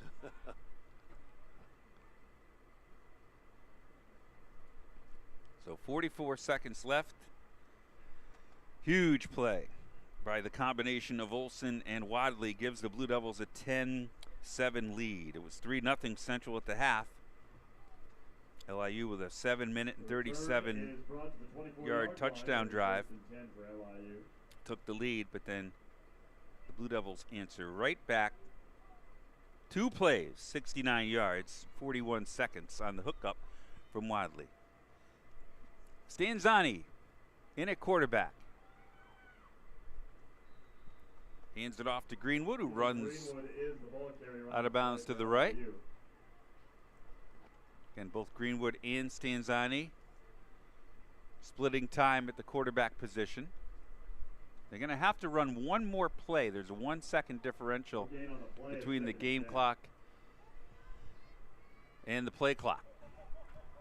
Greenwood swallowed up, and the forward progress is going to bring him all the way to the 23-yard line. Is made by Malachi Wright and Lazarius 2. And that makes it an Elders play. So now, with 5 seconds left, clock winding down, they'll switch sides. It'll be a big third down and 11 for the Sharks when we come back. Blue Devils on top here at the Root Field, 7-3. We'll be back with the fourth quarter. Blue Devil football, NEC Front Row, and the On the Run app. It's time for the NEC Fast 5, the top 5 plays from the past week in NEC sports. Number 5. Central Connecticut's Nick Washington scores this game winner with just 2 seconds to play in the game. That gets through and it goes in! Number 4. New Haven's Jao Paresh heads in the go-ahead goal on this set piece. The back post headed on, and New Haven are in front! Number 3. Mercyhurst Benjamin Buckley goes upper 90 with this free kick. Into the air, it's in! Number 2. Watch NEC Rookie of the Week Fairfield's Kalen Fogelson walk the line and score. Still able to keep it in play. Fogelson a shot, and she scores! Number 1. The ball is sent into the box, and Stonehill's Casey Rice pops it up with her knee and scores on the volley. The ball in, a dangerous one. Chance in front, and they knock it in! Well, folks, there you have it. Those are your top 5 plays from the past week in NEC sports. Talk about the men's home opener of the season versus Vermont State Johnson on Monday night at the Dietrich Gym. We'll be on the air at 6:45. I will, actually, right? Yes. Yes. Sorry, folks, I got to miss this one. I can just feel the handkerchiefs coming out of their pockets. Third down. Stanzani puts it up, and it's broken up by Styles Mitchell. He reached in front of Richardson. And LIU will punt again. Will Lynch will punt for the 7th time in this game. Well, he will back up to. They're not faking this. They're not faking this. But I think it's more of an option to him for him every time because he runs that way. Mm-hmm. Hall and Chris Jean. This time he gets it away quickly. And Hall's going to let it bounce. Oh, Braden Hall. All the way down to the 25-yard line. And boy, Adam Lechtenberg is not happy with Braden Hall right now. Although he gives him a low 5, but that cost the Blue Devils, what, about 20 yards, I think. Well, I don't think he felt confident in running up. Mm-hmm. So at least he stayed away from it. It was a bit of a knuckleball also. Once that ball bounces, I think, Oh, yeah, run away. You got to run away. Not everybody does. Not everybody does. Tells me Chris Jean might have gave that a try. So Central will start their first drive in the fourth quarter at their own 25-yard line with a 10-7 lead. That's Williams in motion. They're going to have to do it with Marcus, who's in the game. Elijah Howard shaken up on the Blue Devils' last possession after he gained 14 yards on the run, and Donovan Marcus. It appears I do not see Elijah Howard on the sideline, Mark. So no, I don't either. Probably still in the tent.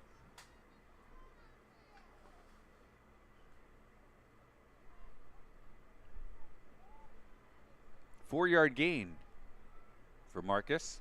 Ooh, high snap. Olsen has to keep it himself and spins his way out to about the 27-yard line, but that's a 3-yard loss. And here comes Elijah Howard. He was, all right, Willis Reed. All right, we've had a Willis and an Earl Monroe, but your favorite we haven't heard from yet. Well, How are you going to get that in there? Yeah, if someone acts very cool and suave, we could talk about Clyde. But third down, here comes a blitz. Third and 8, Olsen looking over the middle, and it's caught. Hauled in by Williams, and that is going to be a targeting call. And that's I would Bell. think on Bell, yes. That is Bell, and he knows it. Yep.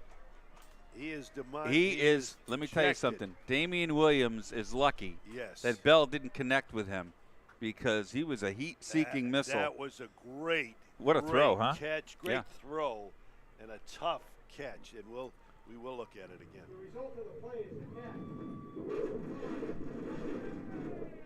The defense, that previous play is under review. They're going to look at it, and I think the wind muffled the mic out of the referee. It's Bell. He's walking off. Look at this toss. Perfect. In between. As he had beaten the corner, and Bell, the safety, comes over. And you're right, Bruce. If anything, it was a little glancing blow, but the timing, I mean, he led with the helmet too, right? The football gods made sure that wasn't a direct hit. That was as close to I mean, that could have been just devastating. He came over in full speed. We'll see it again. And second catch of the afternoon for Williams. Just perfectly placed. He came over, lowering that shoulder, but the saving grace for Bell. I mean, he admitted. There's one thing about Bell. You know what he's feeling, whether it's joy or dejection. Jalen Bell lets you know how he's feeling, and he was dejected walking off the sideline. He knew what had happened. And that's the 10th different receiver in this game that Brady Olsen is hooked up with. Wow. And again, 14 total on the season. They're taking a good look at it. And again, folks, if you're just joining us or first time watching, it's NEC Front Row. It is not the same cameras that the officials are looking at that we are showing you. They have different cameras, different angles. But here, they were all, NEC Front Row was all over it, though, too. You could see that. No, I'm just saying they're also looking at other angles that we are not able to show you. So he's going to be, if this holds up, he's gone. He's gone, and he'll miss the first half of next week. Yep. Next week. And they play. They're home versus Duquesne. That's a big game. Yeah, it's a huge game for both teams, with Duquesne looming with its experience in the past and talent. Mentioned Williams. That's his second catch, 34-yarder on that one. Boy, they're still looking at it, Bruce. Brady Olsen now 16 out of 28 for 200 yards in the game. And I think they are, if the official, Jonathan Grand, is going to, he's looking, he's got his guys close to the LIU huddle because they're going to make sure that Bell, if indeed he's ejected, that they get him proper notice. He doesn't have to leave the field anymore. That's the old rule. LIU has won 4 of the first 5 meetings between these two teams after the merger from CW Post. Last win, only win for the Blue Devils, 28-0 back in 2019. Yeah, you're right. They're still. Well, maybe they wave it off unless because there was no contact. We'll hear it right here. After a review, the ruling on the field has been overturned. There you go.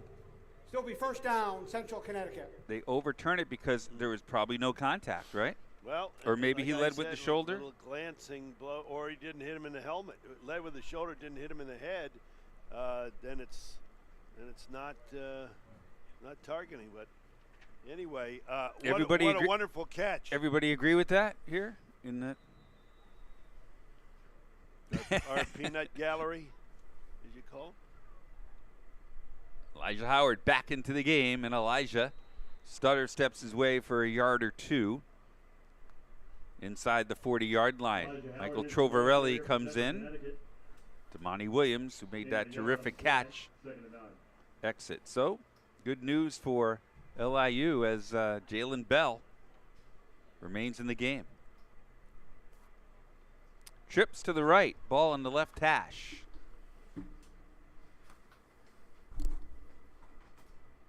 Olsen fakes the handoff and lowers the shoulder.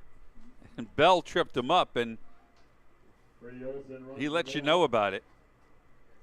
Gain of a yard on the play. It's 3rd down and 8. 3rd and 8 now for the Blue Devils. Clock running with a 12:25 left. 3-point Central lead. You want to keep this ball and keep that clock rolling. Big 3rd down chance here. Central 7 out of 13 on 3rd down this afternoon. Olsen looking right, under pressure. He's going to go down. They got to him. Scoop Gardner does a nice job leading the rush. And they're dancing on and prancing all over the place. There you go. There's a Clyde reference. Yeah. Dancing and prancing. Zach Bonini going to punt it away for the Blue Devils. This will be his 4th punt. Felix Matos, and that is not Ross back there. Bonini down to the 5 and down at the 1. Chris Jean. Wow.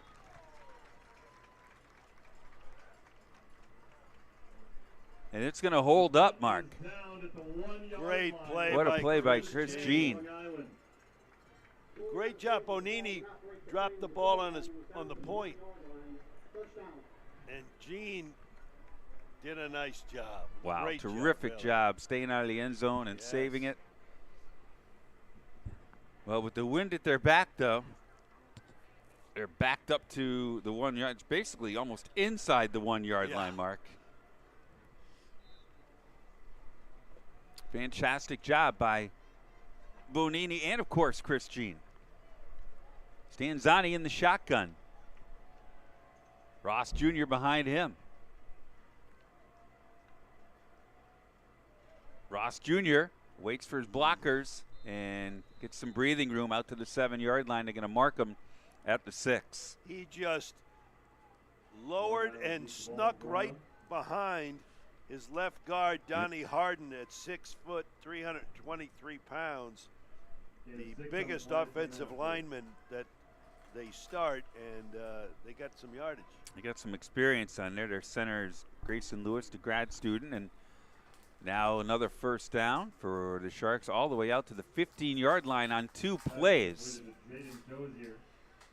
Number 8, Jaden Dozier, made the reception for the Sharks, and they're on the move with 10:40 left. Blue Devils on top, 10-7. Sun has gone behind the clouds. Ross Jr. again on a 1st down run, still on his feet. Forward progress gets him 4 yards out to the 19.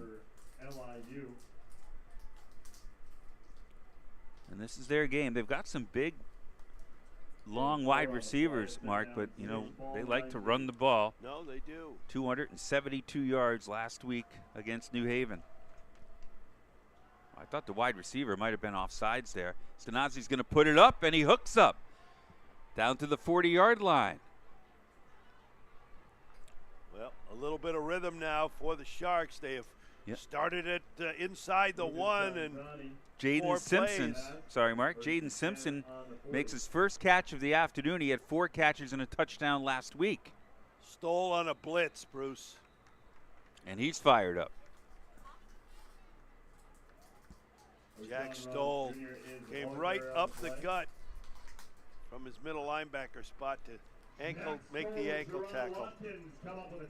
Just saw the replay on the reception by Simpson. And Stanzani under pressure, and he goes down.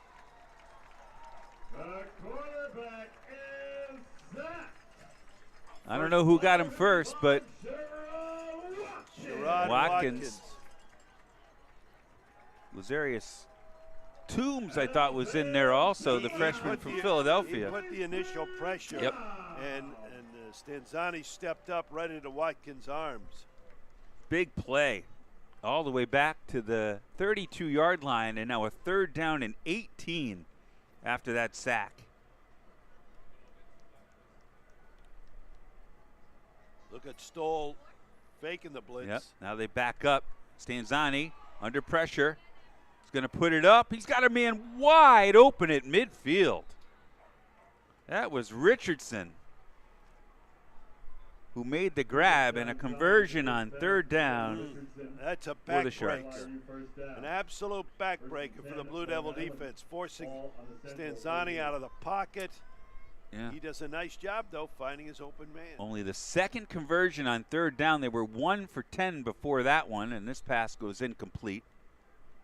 Intended for Brooks. You know, it's just so deflating, demoralizing for the defense. You make some big plays, you get a big sack, you force them into 3rd and really long, and then the quarterback just makes a play. 13th first down of the afternoon.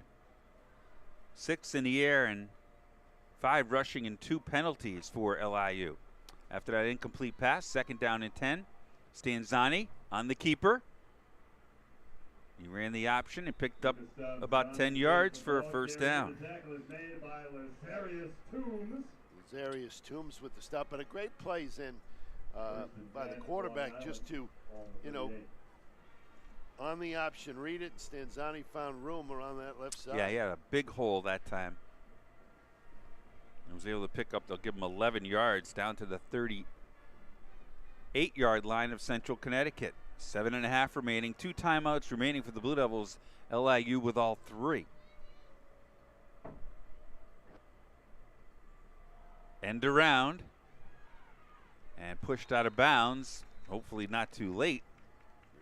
Greenwood is the ball carrier. Was Greenwood. Well, he was lined up as a wide receiver, yeah. He lines up everywhere. Gain of 2 yards. Now he's going to come out of the game. Line up on the sideline. Jaden Simpson, who had a big catch earlier on this drive, checks in for him. Remember, the drive started inside the 1 for LIU. 2-yard gain, 2nd and 8. Ross in the backfield with Stanzani, and Ross has it. Bowls his way up the gut. Lost control of the ball momentarily, but he's able to pick up 8 yards and a 1st down after Jack Stoll brought him down. And Jack Stoll trying to fire up the defense right now, Mark. I would say definitely do it if they had 3 timeouts. What do you think about even a momentum stopping timeout? If this was basketball, you know, Patrick Sellers would call one. Stanzani looking in the end zone this time, and a lot of contact along the near sideline, but no flag. That brings Wow. up 2nd and 10. And the Blue Devils have forced them, Bruce, to be, you know, second. We just saw the last sequence. It was 3rd and 15, and they convert. They've had tough spots. The 6'5" Dozier, I thought he was being held down the sideline. He did too. Richardson goes wide to the left. Simpson in motion. Ross gets the handoff and gets nowhere. Well, forward progress maybe gives him a yard. Junior is the ball carrier. Down to the 29-yard line. And that makes it Another 3rd down. Sorry, Bruce. Yep. Toombs in there. And a huge 3rd down again, 3rd and 10. LIU converted on their last 3rd down, but they're 2 of 11 this afternoon. Under 6 minutes left. Blue Devils hanging on to a 3-point lead. 3rd and 10 for the Blue Devil 28. Jack Stoll showing blitz. He backs off now. Stanzani over the middle. Simpson breaks a tackle, but he's going to be short of a 1st down by about 4 yards. Actually, that was Ross Jr. Oh, here comes the kicker. Here comes the kicker. That makes it 4th down. Yeah, they're going to try to tie this one up. Will Johnson, 5 for 7 this year on field goals. 42 was his long. Not much wind to speak of right now. Now it picks up a little bit. So this will be a 40-yard attempt. And a chance to tie, and he just hooks it to the left, Johnson. He's very upset with himself. Styles Mitchell came flying in. A dead yank. Kind of my duck, my drive, my Well, duck that would hook. the opposite for you. That would be because you're a lefty. Yeah. Well, yeah, my slice. So Blue Devils dodge a bullet. Huge stop for the Devils, and now you got to look to that run game. You need a few first downs. The momentum, despite the missed kick, I think is on the side of LIU. 2 timeouts remaining for the Blue Devils, 3 for LIU, 4:55 remaining. Elijah Howard, shaken up earlier, back in the game for the Blue Devils. Olsen's going to give it to Howard. Trying to get to the outside, and the Sharks do a pretty decent job sniffing that one out. Elijah Howard maybe picks up a yard. He goes out of bounds. Clock running with 4:45 remaining, and Central with a 3-point lead. And you would think they would be very deliberate right now. They're coming to the line. Maybe they'll try to draw LIU offside, but I can't see him snapping it. There's 20-19 on the shot clock. You getting ready, huh? Wadley goes in motion. Play clock down to 9. They snap it. Howard tripped up after about a 1-yard gain. Sharks won't use any timeout at this point. And now you're in a passing situation. You've got to let this play clock wind down. 30 seconds.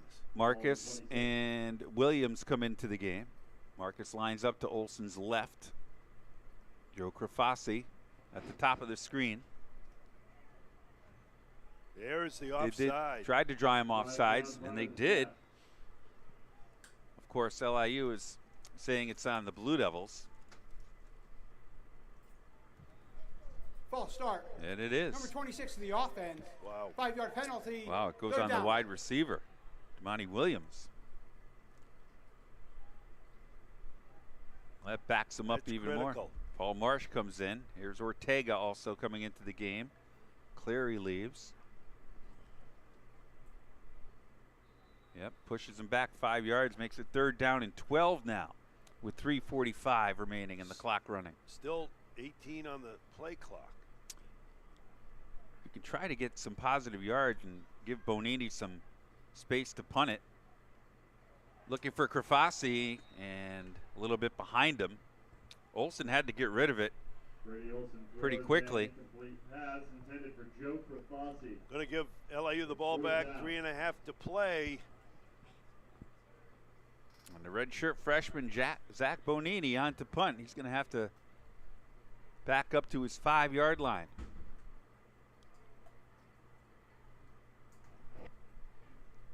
Ross Jr. and Felix Matos deep, but they're going to get good field position as Bonini's going to have to punt into the wind. A line drive lands at about the 48-yard line, and a terrific play by guess who? Chris Jean. Great tackle. He just lined up the punt returner. Remember, he made that play earlier in the quarter. Down it at the 1. Great stop. But look where it is. 43-yard line. 43-yard line. So good, still good field position for the Sharks. Down 3 with 3:22 left and all 3 timeouts.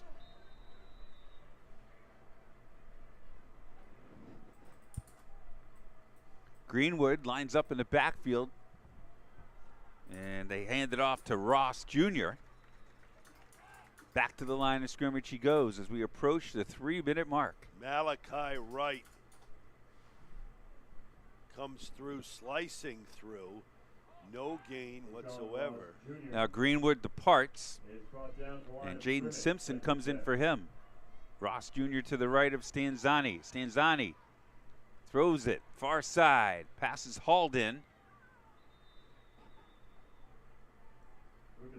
8-yard gain, and boy, Dozier made the catch, and he let the Blue Devils know about it. These Sharks like to chirp a little bit. How far is LIU from Broadway? Third down run, and the first down after a 3-yard pickup by Ross Jr. with 2:20 left here in the fourth quarter. They're going to try and get a play off before the 2-minute timeout. It's 1st and 10, Long Island on the 46. Stanzani again, 4 rushing touchdowns last week. He's the quarterback. Fakes the handoff. And the pass is hauled in. It's caught. And out of bounds at the 38-yard line. Going to be a little short of the first down. And that will be the last play before the 2-minute warning with 1:59 remaining, 2-minute timeout here at a root field. See that again. Can we see that again? Are you sure, Bruce, that he got it? I mean, I know what they say, but what do you think? Well, I mean, it was on the far side. Looks like he had his 2 feet in. He only needs 1. Did he have him in when he caught the ball? Did he have control? Or did he have to dive to catch the ball? We'll wait and see. He just needs 1 foot. Yep. Let's see. I think he had to dive to catch it. Yeah, he didn't catch it until his feet were in the air. Are they looking at it? I don't know. No, I don't think so. They're all huddled. So you're saying you saw the you're saying that's incomplete? I think it's. I don't think he had the ball, and I think both feet were up in the air.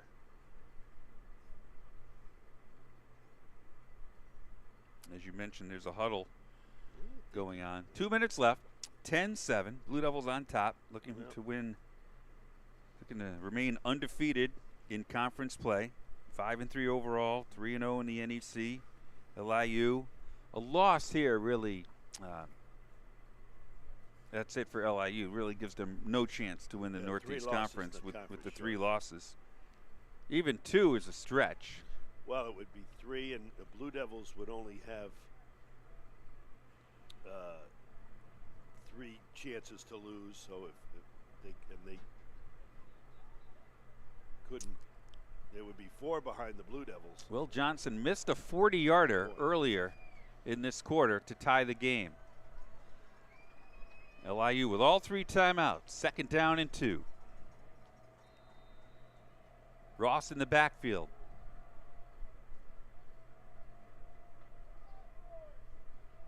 He gets the handoff and bulls his way forward. Depending on the spot, going to be short of a first down. 3rd down and about a half a yard. Rashawn Ross Jr. is the ball carrier. Do you throw here and worry about picking it up on 4th down? I think the way Stanzani runs the ball, he's probably going to run it twice, and then you can use one of your timeouts. They hand it off to Ross, and he's dropped for a loss. So now do you use the timeout and talk about it if you're LIU? Absolutely. Ron Cooper is going to take timeout. That's the first timeout called by LIU, and it'll be a huge 4th down and 2 for the Sharks. Cliff Thompson, big play, middle of that line. Outstanding job. Game clock operator, please reset the game clock to 1 minute, 27 seconds. They're going to put 1 or 2 more seconds on the clock, so 1:27 left. The Sharks have converted both of their 4th down tries this afternoon, 2 out of 2. What? Does the fake punt count? In my book, it does. Yeah. I thought maybe 3 then. As they pursue an NEC tournament berth. Well, this is it right here, Mark. 4th down and 2, 10-7. Central Connecticut. I mean, does LIU dare put the ball up in the air? They've hooked up with Evan Brooks a number of times on short passes. I would think they'll make the Devils defend the option play here. I think Stanzani's probably the best running quarterback in the NEC, Stanzani, in the backfield with Ross to his right. Simpson goes in motion. 4th and 2. Stanzani rolls right. He's going to put it up, and it's caught. I believe that was Jaden Simpson who made the reception. It was. Gutsy call. Yep. Off the timeout. Oh, it's the threat of him running, right, which opened it up. Stanzani in the shotgun. Looking right, now middle, under pressure. And throws it up, intended in the direction of Jerron Kelly. Doug Flutie-esque a little bit, huh? Kelly at 6'7", but that one way out of his reach. Yeah, nice job. Or Fran Tarkington. Yep, another one. 2nd and 10, 2 timeouts, ball on the 33, 10-7 Blue Devils, 1:12 left. Ball on the 34. Stanzani puts it up again. And this one's broken up by Braden Hall. Great coverage. Hall reached in. It's a 3rd down, but undoubtedly 4-down territory here for the Sharks with 1:07 remaining. Be about a 50-yard field goal attempt should they decide to try it from this spot. Career long for Johnson is 42, and he just missed a 40-yarder. Crowd making noise below us here at a root field. With 1:07 remaining, 3rd down and 10. Trips to the left. Stanzani going to take off. A quarterback draw, and it works for a 1st down. Jack Stahl brought him down, but not after before a 14-yard gain. Yeah, Stoll making a big-time tackle just to, keep him out of the end zone. He would have taken it in. Under a minute left, 52 seconds. Stanzani looking in the end zone. Incomplete. Braden Hall on the coverage, intended for Jerron Kelly. Braden Hall's given away 8 inches on that matchup. One-on-one. At least. They had the matchup they wanted. Yeah. Kelly goes 6'7", Hall listed at 5'10". And there was a lot of contact as well, Mark. After the incomplete pass, 49 seconds left. From the 20. Stanzani has time over the middle, caught inside the 5-yard line. Chris Jean made the tackle on Jaden Simpson, but LIU now inside the 5-yard line with 43 seconds left. And they wind the clock back up. Do the Blue Devils think about using a timeout here, Mark?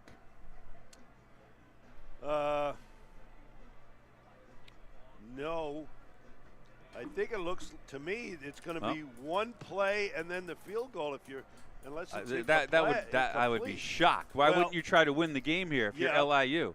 Well, because they're not calling timeout. Greenwood in at quarterback. Instead, it's Stanzani who's tripped up down to the 1-yard line. And now LIU, you would think, uses a timeout. Yes, with 12 seconds left. They're going to mark that ball at the 1-yard line now. So they're going to try one more play, and then they'll have to kick. Well, you have time for a couple plays, right? You got 12 seconds left. You can throw the ball here if you want. You got one timeout left. Mm-hmm. So. Well, you throw it in the end zone, or it's an incomplete pass. Right. So that'll leave you. Do that. You could do that twice, certainly. And then you could try to run the ball, and then if you don't make it, you call timeout. Right. But if you run it on the first play, then you got to call timeout if you don't make it, because then the clock would. So it's going to be a pass on this play. You got to guarantee that, right? Or he may scramble in, but you roll them out. Yeah, but I think it's a pass. Wow. Again, one timeout remaining for LIU and 2 for the Blue Devils. Ball on the 1-yard line. 10-7 Blue Devils lead. Stanzani in the shotgun, but the Blue Devils are going to use a timeout right there as they saw what LIU was lined up. Central Connecticut, their second timeout. They had Greenwood and Stanzani in the game. So Central uses a timeout there, and why not, right? I mean, at that point.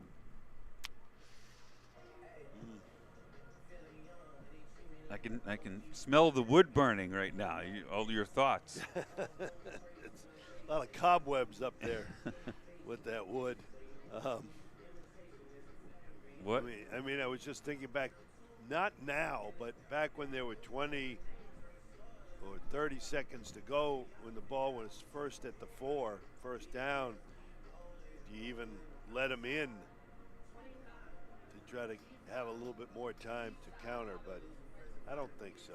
Defensive coordinator for the Blue Devils, Ron DeGravio. They break the huddle. And here we go again.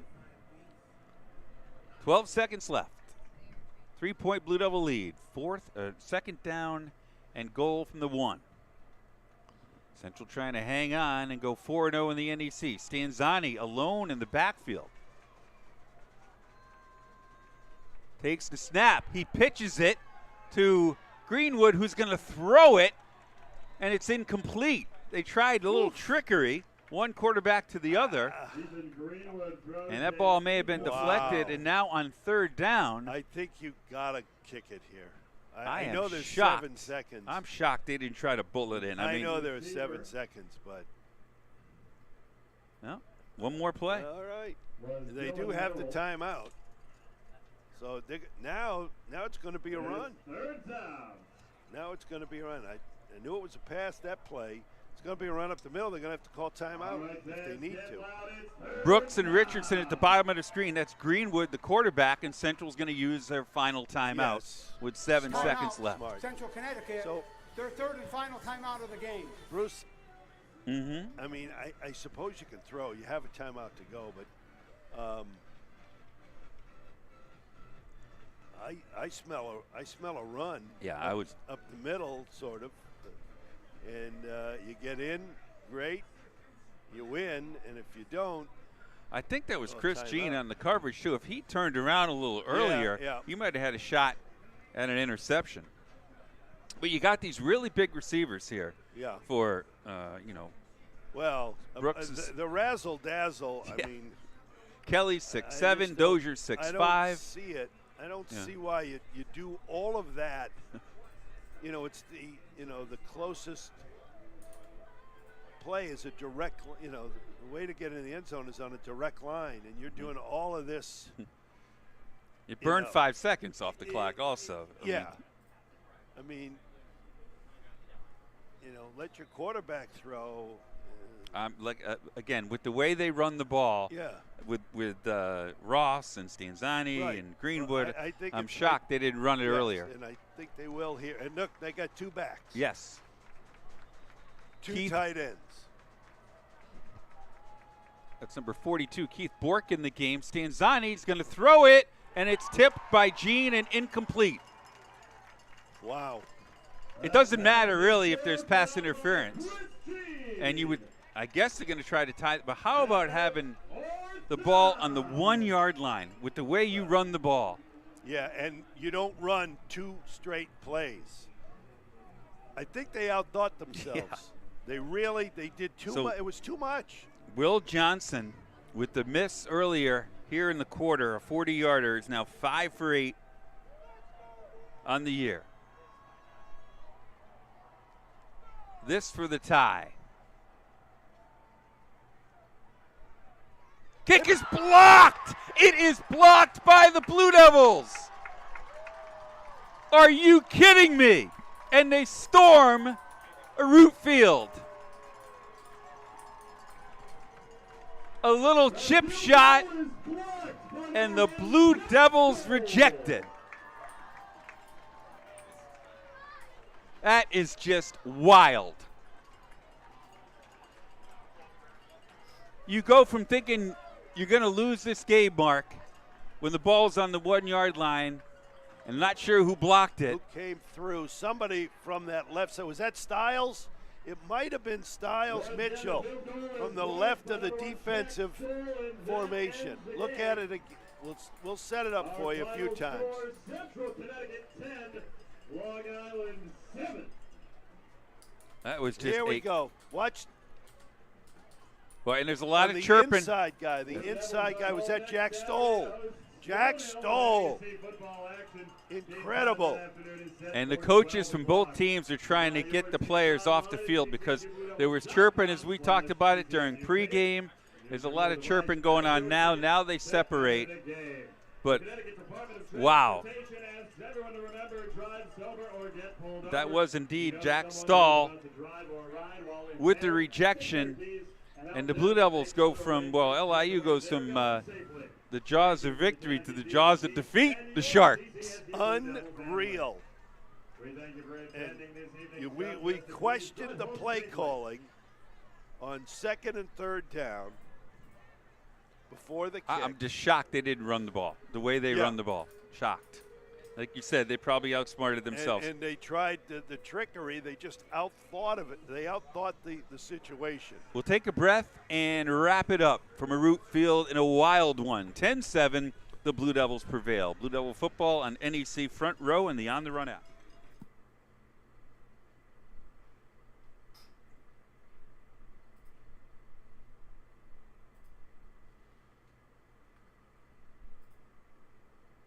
Hi again, everybody. I'm Paul Dottino with the NEC Notebook delivered to you by WB Mason. LIU quarterback Lucas Stanzatti accounted for 5 touchdowns as the NEC Offensive Player of the Week. He ripped New Haven for 98 yards and 4 touchdowns and threw for 152 yards and another score. Teammate Trey Watkins is the Defensive Player of the Week. He contributed 5 tackles with a forced fumble and an interception, both of which led to Sharks touchdowns. It's an LIU triple with Jaden Simpson as the Rookie of the Week. He snared 4 passes for 42 yards, including a 33-yard score. Special teams honors go to Stonehill's Dominic Scalise. He drilled all 3 of his field goals to help stop Mercyhurst. We're back on Yes Network, Nesson Plus, and ESPN Plus on Saturday, November 8th with Stonehill at Central Connecticut State. Kickoff is at noon. Remember, all conference games are streamed live and free on necfrontrow.com, and follow NEC News on social media at NEC Sports and on the web at necsports.com.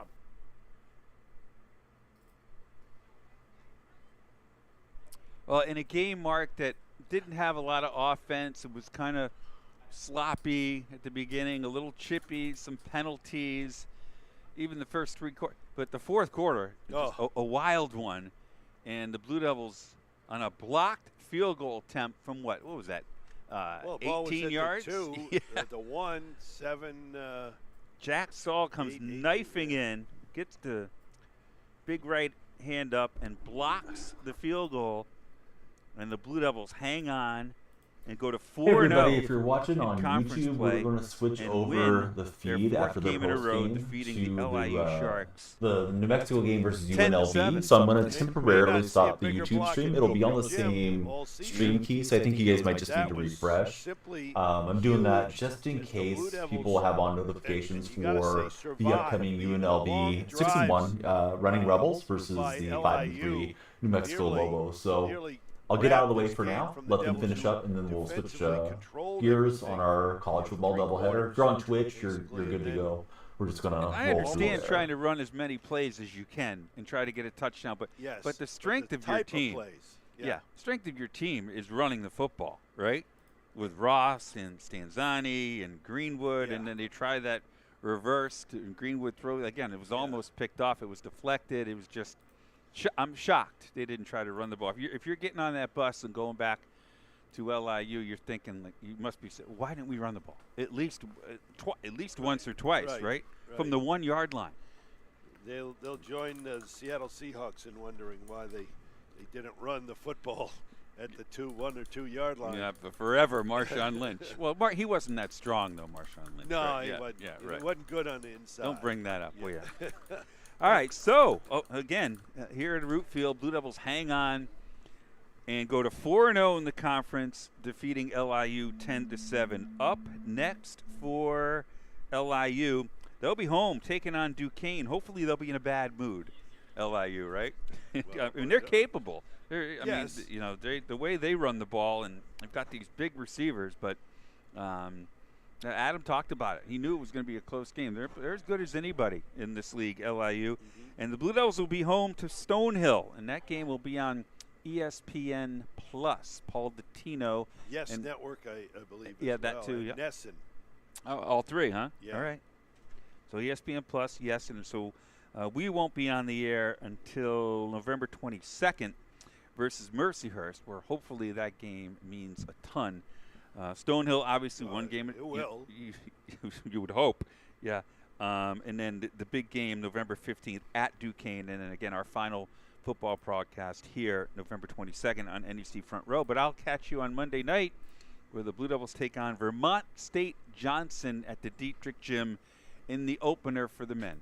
Yeah, I'm really excited for the season. Sorry I'm going to miss that one, but today was, we have done this for a long time, and we continue to see, 3 weeks ago you have the overtime game in the victory for the Blue Devils, and that one against, Sacred Heart. Yeah. And Archer. It wasn't a conference game, but, a thrilling game nonetheless. And Matt, now thrilling, much lower scoring, but still thrilling. Did you ever think that, Matt and Trevor, you figured you're putting up the L for that one, right? Absolutely. Crazy. Again, I'm shocked they didn't run the ball. Yeah. Anyway. The block by Jack Stahl, and I like your line, you might not see a bigger block in the Dietrich Gym. Hopefully Max Frazier has a few of them this year. He should average a couple blocks a game. From a partner, Mark Robbins and the NEC Front Row crew, this is Bruce Beal saying good afternoon from Root Field, where the Blue Devils, on the final play of the game, block a Will Johnson field goal attempt from 18 yards and win it 10-7. This is Blue Devil football on NEC Front Row and the On the Run app until Monday night at 6:45. Good afternoon, everybody.